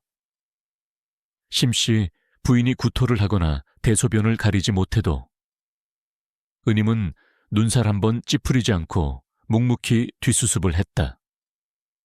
그것은 며느리로서의 의무감을 넘어선 같은 여자로서 느끼는 깊은 연민과 인간적인 도리였다. 어느 깊은 밤, 심씨 부인의 신음소리가 더욱 커졌다. 그녀는 허공에 대고 손을 허우적거리며 누군가를 애타게 불렀다. 명수야, 아가, 가지 마라. 이 어미를 두고 가지 마라. 은임은 깜짝 놀랐다. 명수는 들어본 적 없는 이름이었다. 심씨 부인은 식은땀을 흘리며 계속해서 알 수 없는 이름들을 불렀다. 태어나자마자 죽었다던 아이들, 혹은 유산되었던 아이들의 이름인 듯했다. 내가 잘못했다. 내가 웃어서 그래. 내가 행복해해서 네가 죽은 거야. 심씨 부인의 헛소리는 충격적이었다. 그녀는 자신이 잠시라도 행복을 느끼거나 웃으면 그 대가로 자식들이 죽어나갔다고 믿고 있었다. 그래서 그녀는 평생 웃음을 거세하고 스스로를 고통 속에 가둠으로써 남은 자식인 강선비를 지키려 했던 것이다. 은임은 가슴이 미어지는 것 같았다. 그토록 차갑고 모질게 굴었던 시어머니의 내면에 자식을 잃은 어미의 끔찍한 죄책감이 또아리를 틀고 있었던 것이다. 은임은 허공을 젓는 심씨 부인의 손을 꼭 잡았다. 거칠고 마른 손이었다. 어머님, 접니다. 은임이 여기 있습니다. 아무도 가지 않습니다. 서방님도, 저도 다 여기 있습니다. 은임의 목소리에 심씨 부인이 눈을 번쩍 떴다. 열병으로 붉게 충혈된 눈동자가 초점 없이 은임을 응시했다. 잠시 후 그녀의 눈에 서서히 초점이 돌아왔다. 눈앞에 있는 사람이 저승사자가 아니라 며느리라는 것을 확인한 심씨 부인은 거칠게 숨을 몰아쉬며 손을 빼내려 했다. 하지만 힘이 없어 그저 미세한 떨림으로 전해질 뿐이었다. 내가 왜 여기 있느냐? 꼴도 보기 싫으니 나가거라. 다 죽어가는 목소리였지만 여전히 도끼가 서려 있었다. 하지만 은임은 물러서지 않았다. 그녀는 젖은 수건으로 시어머니의 이마를 닦아주며 차분하게 말했다. 못 나갑니다. 어머님이 일어나실 때까지 한 발자국도 안 나갈 겁니다. 심씨 부인은 기가 막힌 듯 헛웃음을 지으려다 기침을 토해냈다. 한참을 기침한 뒤 그녀는 체념한 듯 천장을 바라보며 중얼거렸다. 독한 것. 도망갈 기회를 줘도 발로 차버리는구나. 제가 왜 도망을 갑니까? 여기가 제 집이고 어머님이 제 가족인데요. 은임의 말에 심씨 부인의 눈가가 촉촉해졌다. 그녀는 고개를 돌려 은임을 바라보았다.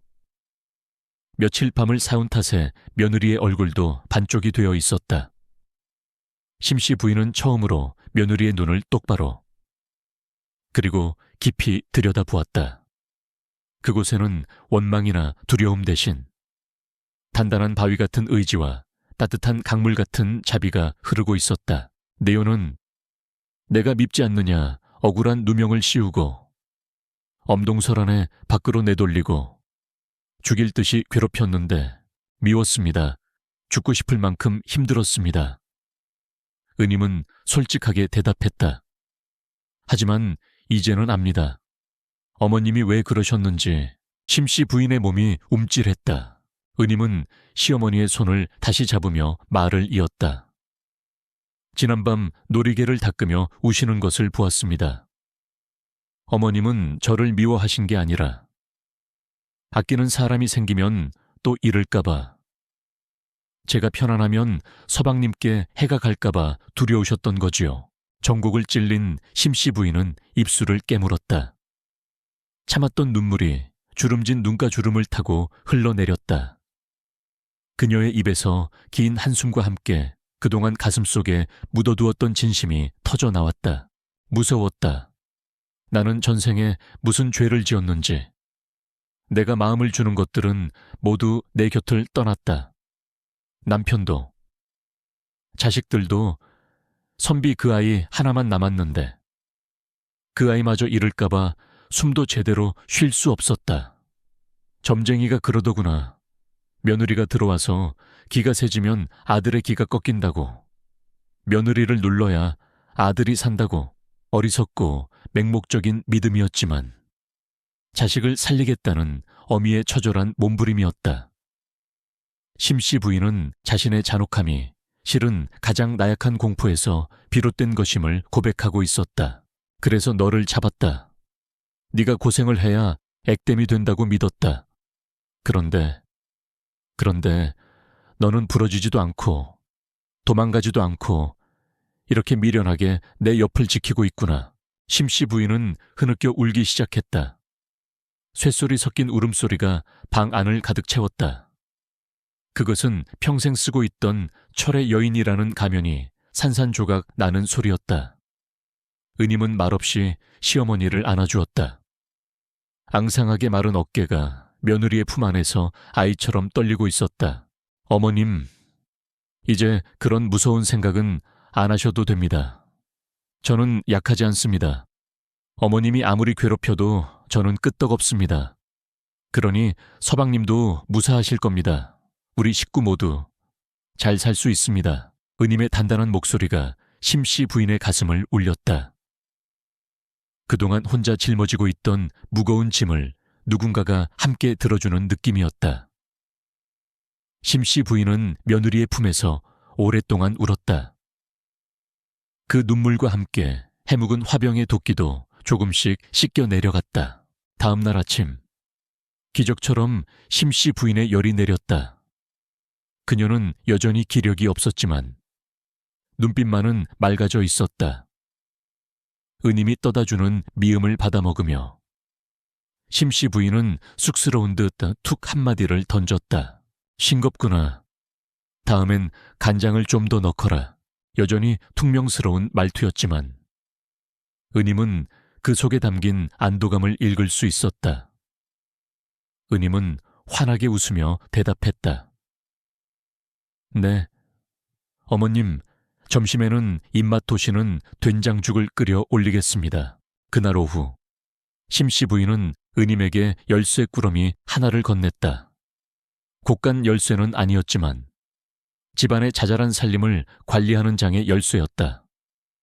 그것은 완전한 권력 이양은 아니었으나 며느리에 대한 신뢰의 시작을 알리는 징표였다. 이제 네가 좀 챙겨라. 나는 좀 쉬어야겠다. 심씨 부인은 벽을 향해 돌아 누웠지만 그 등은 더 이상 외로워 보이지 않았다. 은임은 열쇠를 소중히 받아들고 방을 나섰다. 마당에는 따스한 봄 햇살이 내리쬐고 있었다. 얼었던 땅이 녹아 질척거렸지만 그 틈 사이로 이름 모를 들꽃들이 작은 싹을 틔우고 있었다.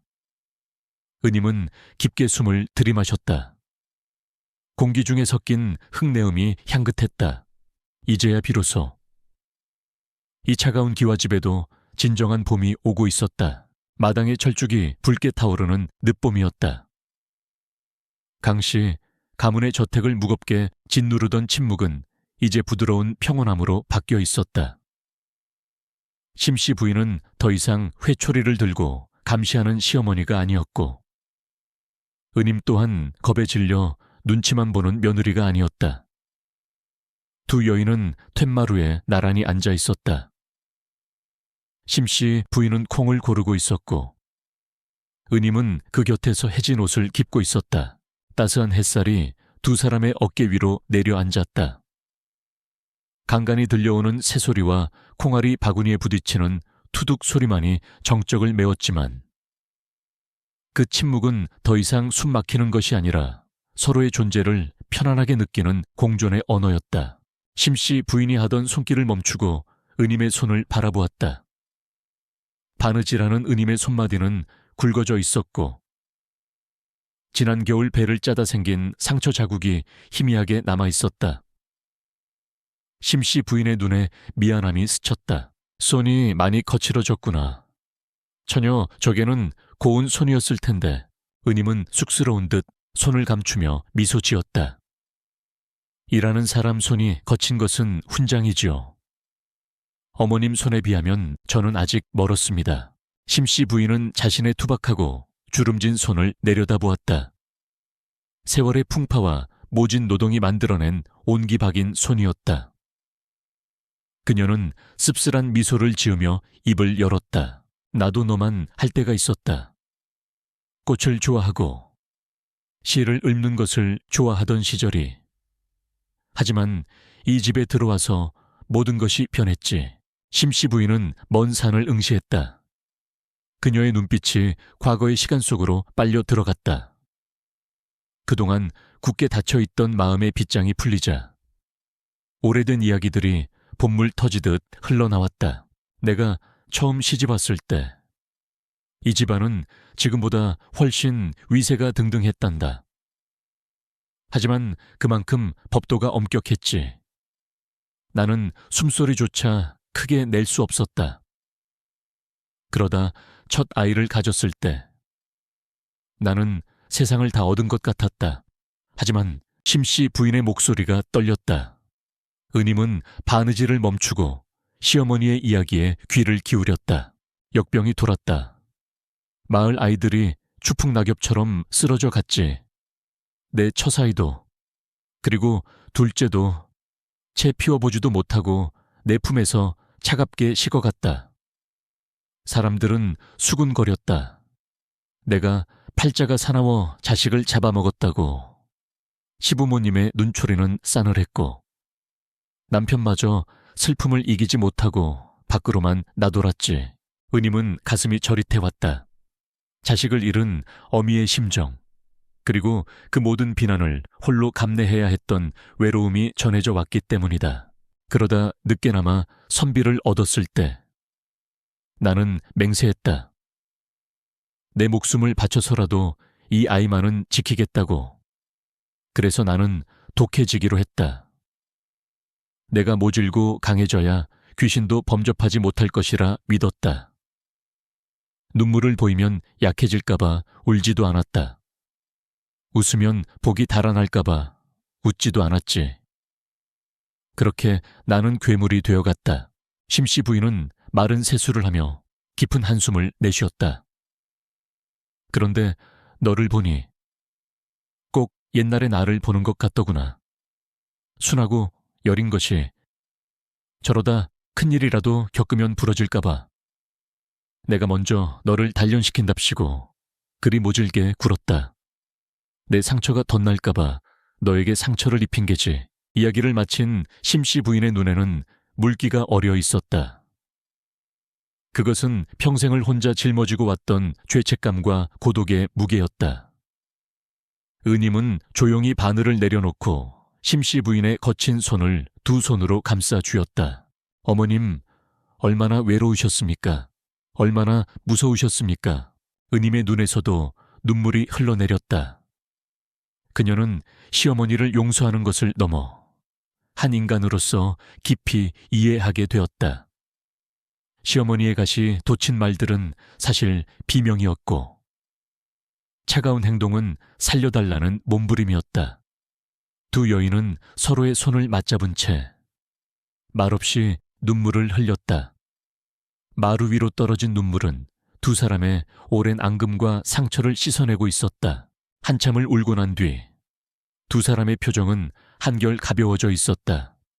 마치 묵은 체증이 내려간 듯했다. 심씨 부인은 옷고름으로 눈물을 닦으며 짐짓 핀잔을 주었다. 청승맞게 늙은이가 주책이다. 며느리 앞에서 별소리를 다 했구나. 아닙니다. 어머님, 말씀해 주셔서 감사합니다. 이제야 어머님 마음을 알 것 같습니다. 은임이 활짝 웃으며 대답했다. 그날 저녁, 밥상은 여느 때보다 풍성했다. 심씨 부인은 직접 텃밭에서 딴 채소로 반찬을 만들었고 은임은 정성스럽게 밥을 지었다. 두 사람은 겸상을 하며 도란도란 이야기를 나누었다. 선비가 떠난 지 벌써 꽤 되었구나. 심씨 부인이 숟가락을 놓으며 말했다. 네, 이제 곧 소식이 올 때가 되었습니다. 은임의 얼굴에 그리움이 스쳤다. 과거에 급제하든 못하든 그저 무사히만 돌아오면 된다. 너도 그리 생각하지? 물론입니다.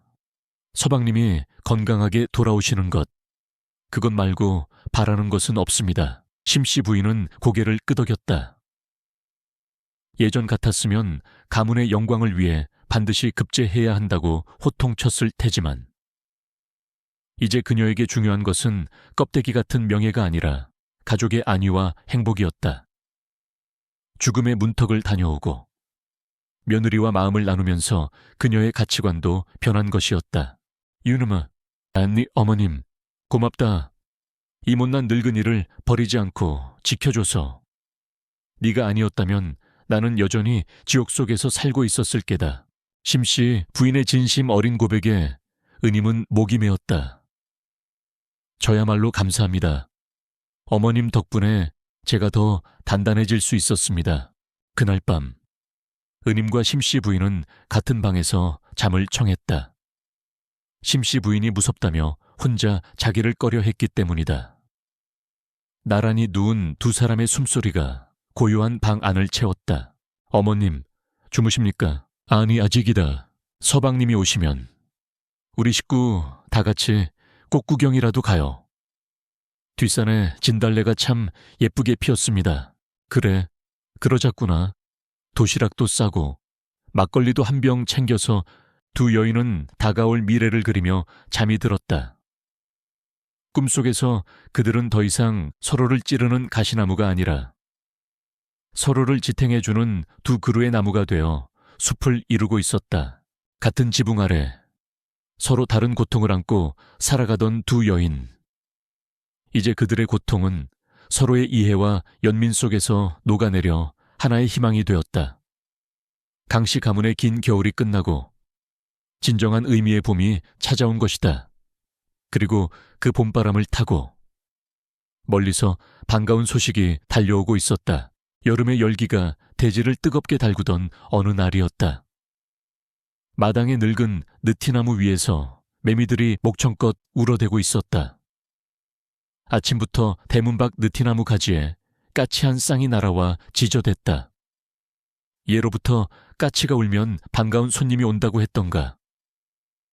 은임은 마당을 쓸다 말고 잠시 빗자루를 멈추고 대문 쪽을 바라보았다. 가슴 한구석이 묘하게 두근거렸다. 그때였다. 마을 어귀에서부터 꽹과리와 북소리가 들려오기 시작했다. 처음에는 희미하던 소리가 점점 커지더니 암행어사 출두요 하는 소리가 아니라 강 선비님이 장원급제를 하셨다 라는 외침이 바람을 타고 들려왔다. 은임의 눈이 휘둥그레졌다. 방 안에 누워있던 심씨 부인도 소란스러운 소리에 귀를 기울이며 몸을 일으키려 애썼다. 아가, 저게 무슨 소리냐. 심씨 부인의 목소리가 가늘게 떨렸다. 은임의 신발도 제대로 신지 못한 채 대문 밖으로 뛰쳐나갔다. 저 멀리 흙먼지를 일으키며 한 무리의 사람들이 다가오고 있었다. 그 선두에 말을 타고 관복을 입은 사내. 바로 강선비가 있었다. 그의 머리에는 어사화가 꽂혀 있었고 얼굴에는 당당한 위엄이 서려 있었다. 서방님, 은임의 외침에 강선비가 고개를 돌렸다. 아내를 발견한 그의 얼굴에 환한 미소가 번졌다. 그는 말에서 내려 단숨에 은임에게 달려왔다. 두 사람은 대문 앞에서 서로를 마주 보았다. 강선비는 은임의 두 손을 꼭 잡았다. 거칠어진 손. 하지만 그 어느 때보다 따뜻한 손이었다. 부인, 내가 늦었소. 내 약속대로 금이 환영하였소. 은임은 대답 대신 하염없이 눈물을 흘렸다. 그동안의 고생이 주마등처럼 스쳐 지나갔다. 남편의 옷깃에서 나는 흙냄새와 땀냄새가 꿈이 아님을 말해주고 있었다. 강선비는 집 안으로 들어섰다. 그런데 그의 눈에 비친 집안 풍경은 낯설기 그지없었다. 예전에 그 살얼음판 같던 냉기는 사라지고 하인들의 얼굴에는 웃음꽃이 피어 있었다. 곳곳에 심어진 화초들이 생기를 더했고 무엇보다 공기 자체가 부드러웠다. 이것이 정말 내가 알던 그 적막한 집이란 말인가. 강선비는 어리둥절하면서도 가슴 벅찬 감동을 느꼈다. 그는 곧장 안채로 향했다. 방문을 열자 수척해진 심씨 부인이 벽에 기대앉아 아들을 맞이했다.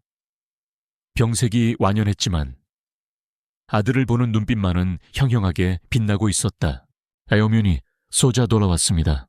강선비는 바닥에 엎드려 큰 절을 올렸다. 그리고 품에서 붉은색 합격 증서인 홍패를 꺼내 어머니 앞에 바쳤다.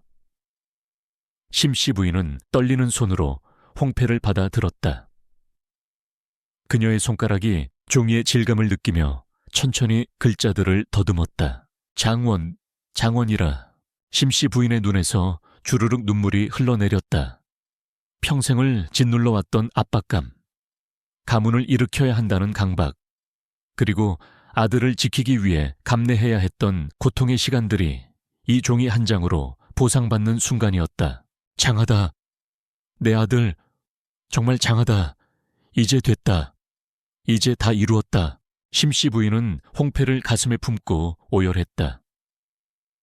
강선비는 그런 어머니의 무릎에 얼굴을 묻고 함께 울었다. 은임도 문 밖에서 눈물을 훔쳤다. 그 울음은 슬픔이 아니라 기나긴 겨울을 이겨낸 자들만이 누릴 수 있는 환희의 눈물이었다. 그날 밤 강씨 가문은 마을 잔치를 열었다. 곡간을 활짝 열어 마을 사람들에게 술과 고기를 대접했다. 사람들은 강선비의 급제를 축하하며 동시에 효부 은임과 덕망 높은 심씨 부인을 칭송했다. 그 어머니의 그 며느리라며 강씨 집안의 경사를 자신의 일처럼 기뻐했다. 잔치가 파하고 밤이 깊었을 때 심씨 부인은 은임과 강선비를 방으로 불렀다. 그녀의 호흡은 낮보다 훨씬 거칠어져 있었고 얼굴에는 짙은 그림자가 드리워져 있었다. 죽음이 가까이 왔음을 직감한 노인의 모습이었다. 심씨 부인은 베개 밑에서 묵직한 열쇠 꾸러미를 꺼냈다. 그것은 강씨 가문의 모든 곡간과 재산을 관리하는 진짜 열쇠들이었다. 그녀는 은임의 손을 잡아 끌어 그 위에 열쇠를 쥐어주었다. 아가 받아라. 이제 이 집안의 주인은 너다. 은임은 깜짝 놀라 손을 빼려 했다. 어머님, 아직 정정하신데 왜 이러십니까? 심씨 부인은 고개를 저으며 옅은 미소를 지었다. 아니다. 내 할 일은 여기까지다. 너를 호되게 조련한 것도, 모질게 굴었던 것도 다 오늘을 위해서였다. 네가 이 열쇠의 무게를 감당할 수 있을지 시험하고 또 시험했다. 이제 너는 그 누구보다 강하고 지혜로운 안주인이 되었다.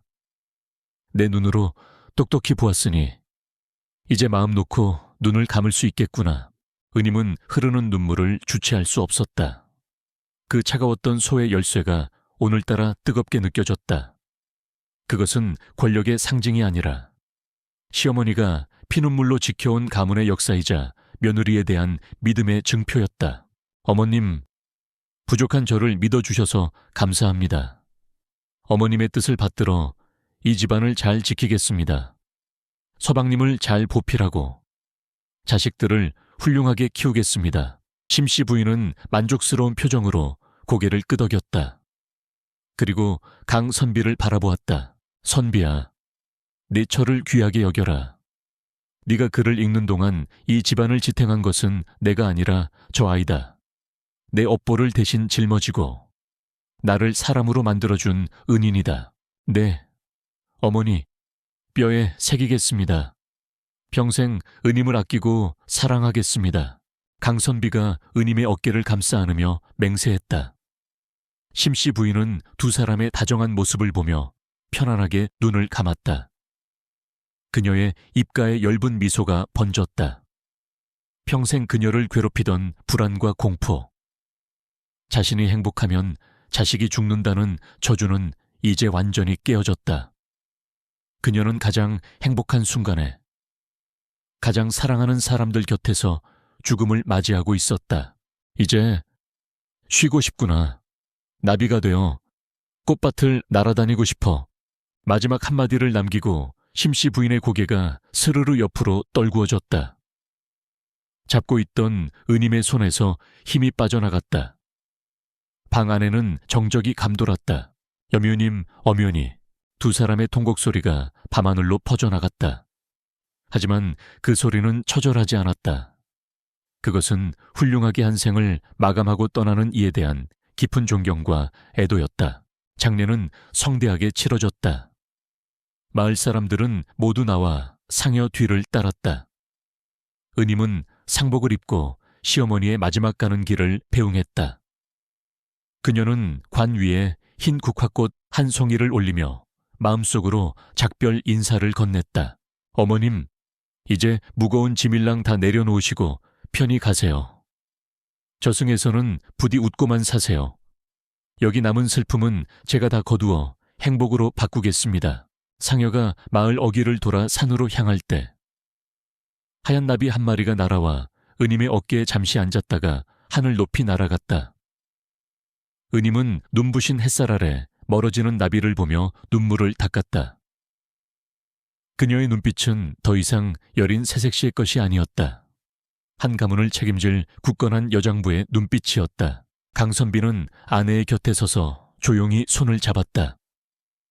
두 사람은 서로를 의지하며 서 있었다. 하나의 거대한 산이 무너지고 그 자리에 새로운 숲이 자라날 준비를 하고 있었다. 심씨 부인이 남긴 유산은 재물이 아니라 고난을 이겨내는 인내와 가족을 향한 헌신, 그리고 용서와 화해라는 거룩한 사랑이었다. 세월은 유수와 같다더니 강물이 흘러 바다로 가듯 시간은 쉼없이 흘러갔다. 강씨 가문의 기와 지붕 위로 수십 번의 눈이 내리고 녹기를 반복했다. 그 사이 마당의 느티나무는 어른 세 사람이 팔을 벌려야 닿을 만큼 굵어졌고 그 가지는 담장을 넘어 마을 어귀까지 그늘을 들이울 만큼 웅장하게 자라났다. 이제 강씨 가문의 저택은 인근 고을에서 모르는 사람이 없을 정도로 명망 높은 가문이 되어 있었다. 단순히 재물이 많아서가 아니었다. 흉년이 들면 가장 먼저 곳간을 열어 빈민을 구제하고 억울한 일을 당한 이가 있으면 힘을 보태어 해결해주는 넉 대의 가문으로 칭송받았기 때문이다. 그리고 그 중심에는 백발이 성성한 노마님, 은임이 있었다. 어느 화창한 가을날 오후, 은임은 안채 대청마루에 앉아 따스한 햇살을 즐기고 있었다. 그녀의 얼굴에는 세월의 흔적인 주름이 깊게 패어 있었지만 그 표정은 더없이 온화하고 평화로웠다. 그녀의 무릎에는 증손녀인 어린 연희가 매달려 재롱을 부리고 있었다. 증조할머니, 이 놀이개는 정말 예뻐요. 나중에 저 주시면 안 돼요. 연희가 은임의 옷고름에 달려있는 옥놀이개를 만지작거리며 물었다. 그것은 아주 오래전 심씨 부인이 잃어버렸다고 소동을 피웠던, 그리고 밤새 닦으며 눈물을 흘렸던 바로 그 놀이개였다. 은임은 쭈글쭈글해진 손으로 놀이개를 쓰다듬으며 빙그레 웃었다. 오냐, 네가 시집갈 때가 되면 물려주마. 이것은 우리 집안의 눈물과 웃음이 모두 담긴 보물이다. 눈물이요. 이렇게 예쁜데요. 그렇단다. 보석이 빛나려면 수만 번 깎이고 다듬어지는 아픔을 겪어야 하듯이 우리 집안도 이 영광을 얻기 위해 긴 아픔의 시간을 견뎌야 했단다.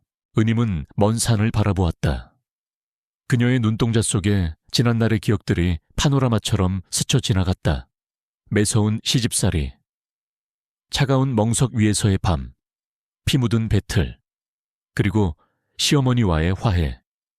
그 모든 것이 이제는 아련한 추억이 되어 가슴 한구석을 덮였다. 은임의 남편 강선비는 관직 생활을 훌륭히 마치고 몇 해 전 편안하게 눈을 감았다. 그는 평생 은임과의 약속을 지켰다. 밖에서는 대쪽 같은 선비였지만 집안에서는 아내를 존중하고 아끼는 다정한 지압이었다. 두 사람 슬하의 자식들은 모두 반듯하게 자라 각자의 자리에서 제 몫을 다하고 있었고, 며느리들은 시어머니인 은임을 친정어머니처럼 따랐다. 강씨 집안에는 은임이 만든 특별한 가운이 있었다. 며느리는 남이 아니라 귀한 딸이다. 은임은 자신이 겪었던 고통을 대물림하지 않기 위해 부단히 노력했다. 며느리가 들어오면 곶간 열쇠를 내주기 전에 먼저 따뜻한 밥 한 끼를 지어 먹였고, 실수를 해도 꾸짖기보다는 가르쳐주며 기다려 주었다. 마을 사람들은 그런 은임을 보며 심씨 부인의 도끼가 은임 마님의 덕기로 바뀌었다고 입을 모았다. 할머니, 옛날 이야기 해주세요. 왕할머니 심씨 부인은 정말 무서운 분이셨어요. 연희가 눈을 반짝이며 졸아댔다. 은임은 아이의 머리를 쓰다듬으며 천천히 입을 열었다. 무서운 분이셨지. 서리빨 같았단다. 하지만 그분은 나쁜 분이 아니셨어. 그저 너무 많이 아파서 그 아픔을 표현하는 법을 모르셨던 게야. 은임은 잠시 말을 멈추고 생각에 잠겼다. 젊은 시절에는 시어머니가 그저 두려움의 대상이었지만 나이가 들고 안주인의 자리에 앉아보니 비로소 심씨 부인의 고독을 온전히 이해할 수 있었다. 가문을 지켜야 한다는 압박감, 자식을 잃을지도 모른다는 공포, 그 무거운 짐을 홀로 짊어지고 비틀거리면서도 끝내 놓지 않았던 그 치열했던 삶을, 나무가 크고 단단하게 자라려면 모진 비바람을 견뎌야 한단다. 왕할머니는 내게 비바람 같은 분이셨어. 그분이 계셨기에 내가 깊게 뿌리를 내릴 수 있었고 너희들이 쉴 수 있는 그늘을 만들 수 있었던 거란다. 은임의 목소리에는 시어머니에 대한 깊은 존경과 애정이 묻어났다. 그녀는 심씨 부인을 용서한 지 오래였다. 아니, 용서라는 단어조차 건방지게 느껴질 만큼 두 사람은 영혼의 동반자였다. 은임은 가끔 꿈속에서 심씨 부인을 만났다. 꿈속의 시어머니는 더 이상 찌푸린 얼굴이 아니라 활짝 웃으며 은임의 손을 잡아주곤 했다. 해질 역이 되자 집안 식구들이 하나둘 모여들었다. 관에 나갔던 손자가 돌아오고 서당에 갔던 아이들이 뛰어들어왔다. 마당은 금세 시끌벅적한 활기로 가득 찼다. 저녁 짓는 연기가 굴뚝에서 피어오르고 구수한 된장국 냄새가 온 집안에 퍼졌다. 어머니, 시장하시지요? 저녁 상 나오겠습니다. 큰며느리가 다가와 공손히 물었다. 은임은 고개를 끄덕이며 흐뭇하게 웃었다. 그래, 다 같이 먹자꾸나. 식구는 밥상머리에서 정이 나는 법이다. 온 가족이 둘러 앉은 저녁 식사 시간. 은임은 숟가락을 들기 전 잠시 눈을 감고 마음속으로 기도를 올렸다. 이 평범한 행복이 얼마나 귀한 것인지, 그리고 이것을 지키기 위해 얼마나 많은 희생과 인내가 필요했는지를 되새겼다. 식사를 마친 후 은임은 지팡이를 짚고 뒤뜰에 있는 사당으로 향했다. 사당 문을 열자 향내와 함께 서늘한 공기가 느껴졌다. 위패들이 나란히 모셔져 있는 그곳에는 심씨 부인의 위패도 있었다. 은임은 향을 피우고 절을 올렸다. 어머님, 저 왔습니다. 은임은 위패를 향해 나직이 말을 건넸다. 오늘따라 어머님이 끓여주시던 묽은 미음이 생각나네요. 그때는 참 맛이 없었는데 지금 생각해보니 그게 세상에서 제일 귀한 보약이었습니다. 은임의 눈가가 촉촉해졌다. 어머님, 보시고 계시지요? 이 집안이 이렇게 번성했습니다. 아이들의 웃음소리가 끊이지 않습니다. 어머님이 그토록 지키고 싶어 하셨던 강씨 가문입니다. 이제 안심하시고 편히 쉬십시오. 바람이 불어와 촛불이 일렁거렸다. 마치 심씨 부인이 대답이라도 하는 듯 했다. 은임은 한참 동안 사당에 머물렀다. 과거의 아픔과 현재의 평온이 교차하는 그 공간에서 은임은 삶의 오묘한 섭리를 깨달았다. 고통은 영원하지 않으며 슬픔 또한 끝이 있다. 중요한 것은 그 고통을 어떻게 받아들이고 승화시키느냐에 달려있다. 심씨 부인은 고통을 두려움으로 바꾸어 자신을 가두었지만 은임은 그 고통을 이해와 사랑으로 녹여내어 모두를 구원했다. 한 지붕 아래 두 개의 슬픔이 있었으나 결국 그 슬픔들은 서로 부딪히고 깨지면서 하나로 융합되어 거대한 행복의 밑거름이 된 것이다. 사당을 나온 은임은 마당을 가로질러 걸어갔다. 보름달이 휘영청 밝게 떠 있었다. 달빛을 받은 기와지붕이 은은하게 빛났다. 은임은 대문 앞에 멈추어 서서 수십 년 전 처음 이 집에 들어섰던 날을 떠올렸다. 두려움에 떨던 어린 소녀는 이제 가문을 지키는 거목이 되어 있었다. 인생이란 참으로 살아볼 만한 것이구나. 은임은 혼잣말을 중얼거렸다. 그녀의 입가에 엷은 미소가 번졌다. 그것은 모든 풍파를 이겨낸 자만이 가질 수 있는 가장 아름답고 고결한 미소였다. 밤바람이 부드럽게 불어와 은임의 옷자락을 흔들었다. 어디선가 풀벌레 소리가 들려왔다. 은임은 지팡이를 고쳐잡고 천천히 방으로 향했다. 그녀의 그림자가 달빛을 받아 길게 늘어졌다. 그 그림자는 외롭지 않았다. 그녀의 뒤에는 수많은 후손들이, 그리고 그녀를 지켜주는 조상들의 영혼이 함께하고 있었기 때문이다. 강씨 가문의 이야기는 여기서 끝이 아니다. 은임이 심은 덕대의 씨앗은 후대로 계속 이어져 더 크고 아름다운 꽃을 피울 것이다. 그리고 전설처럼 전해질 것이다. 혹독한 겨울을 이겨내고 마침내 봄을 불러온 한 지붕 아래 두 여인의 위대한 사랑 이야기를.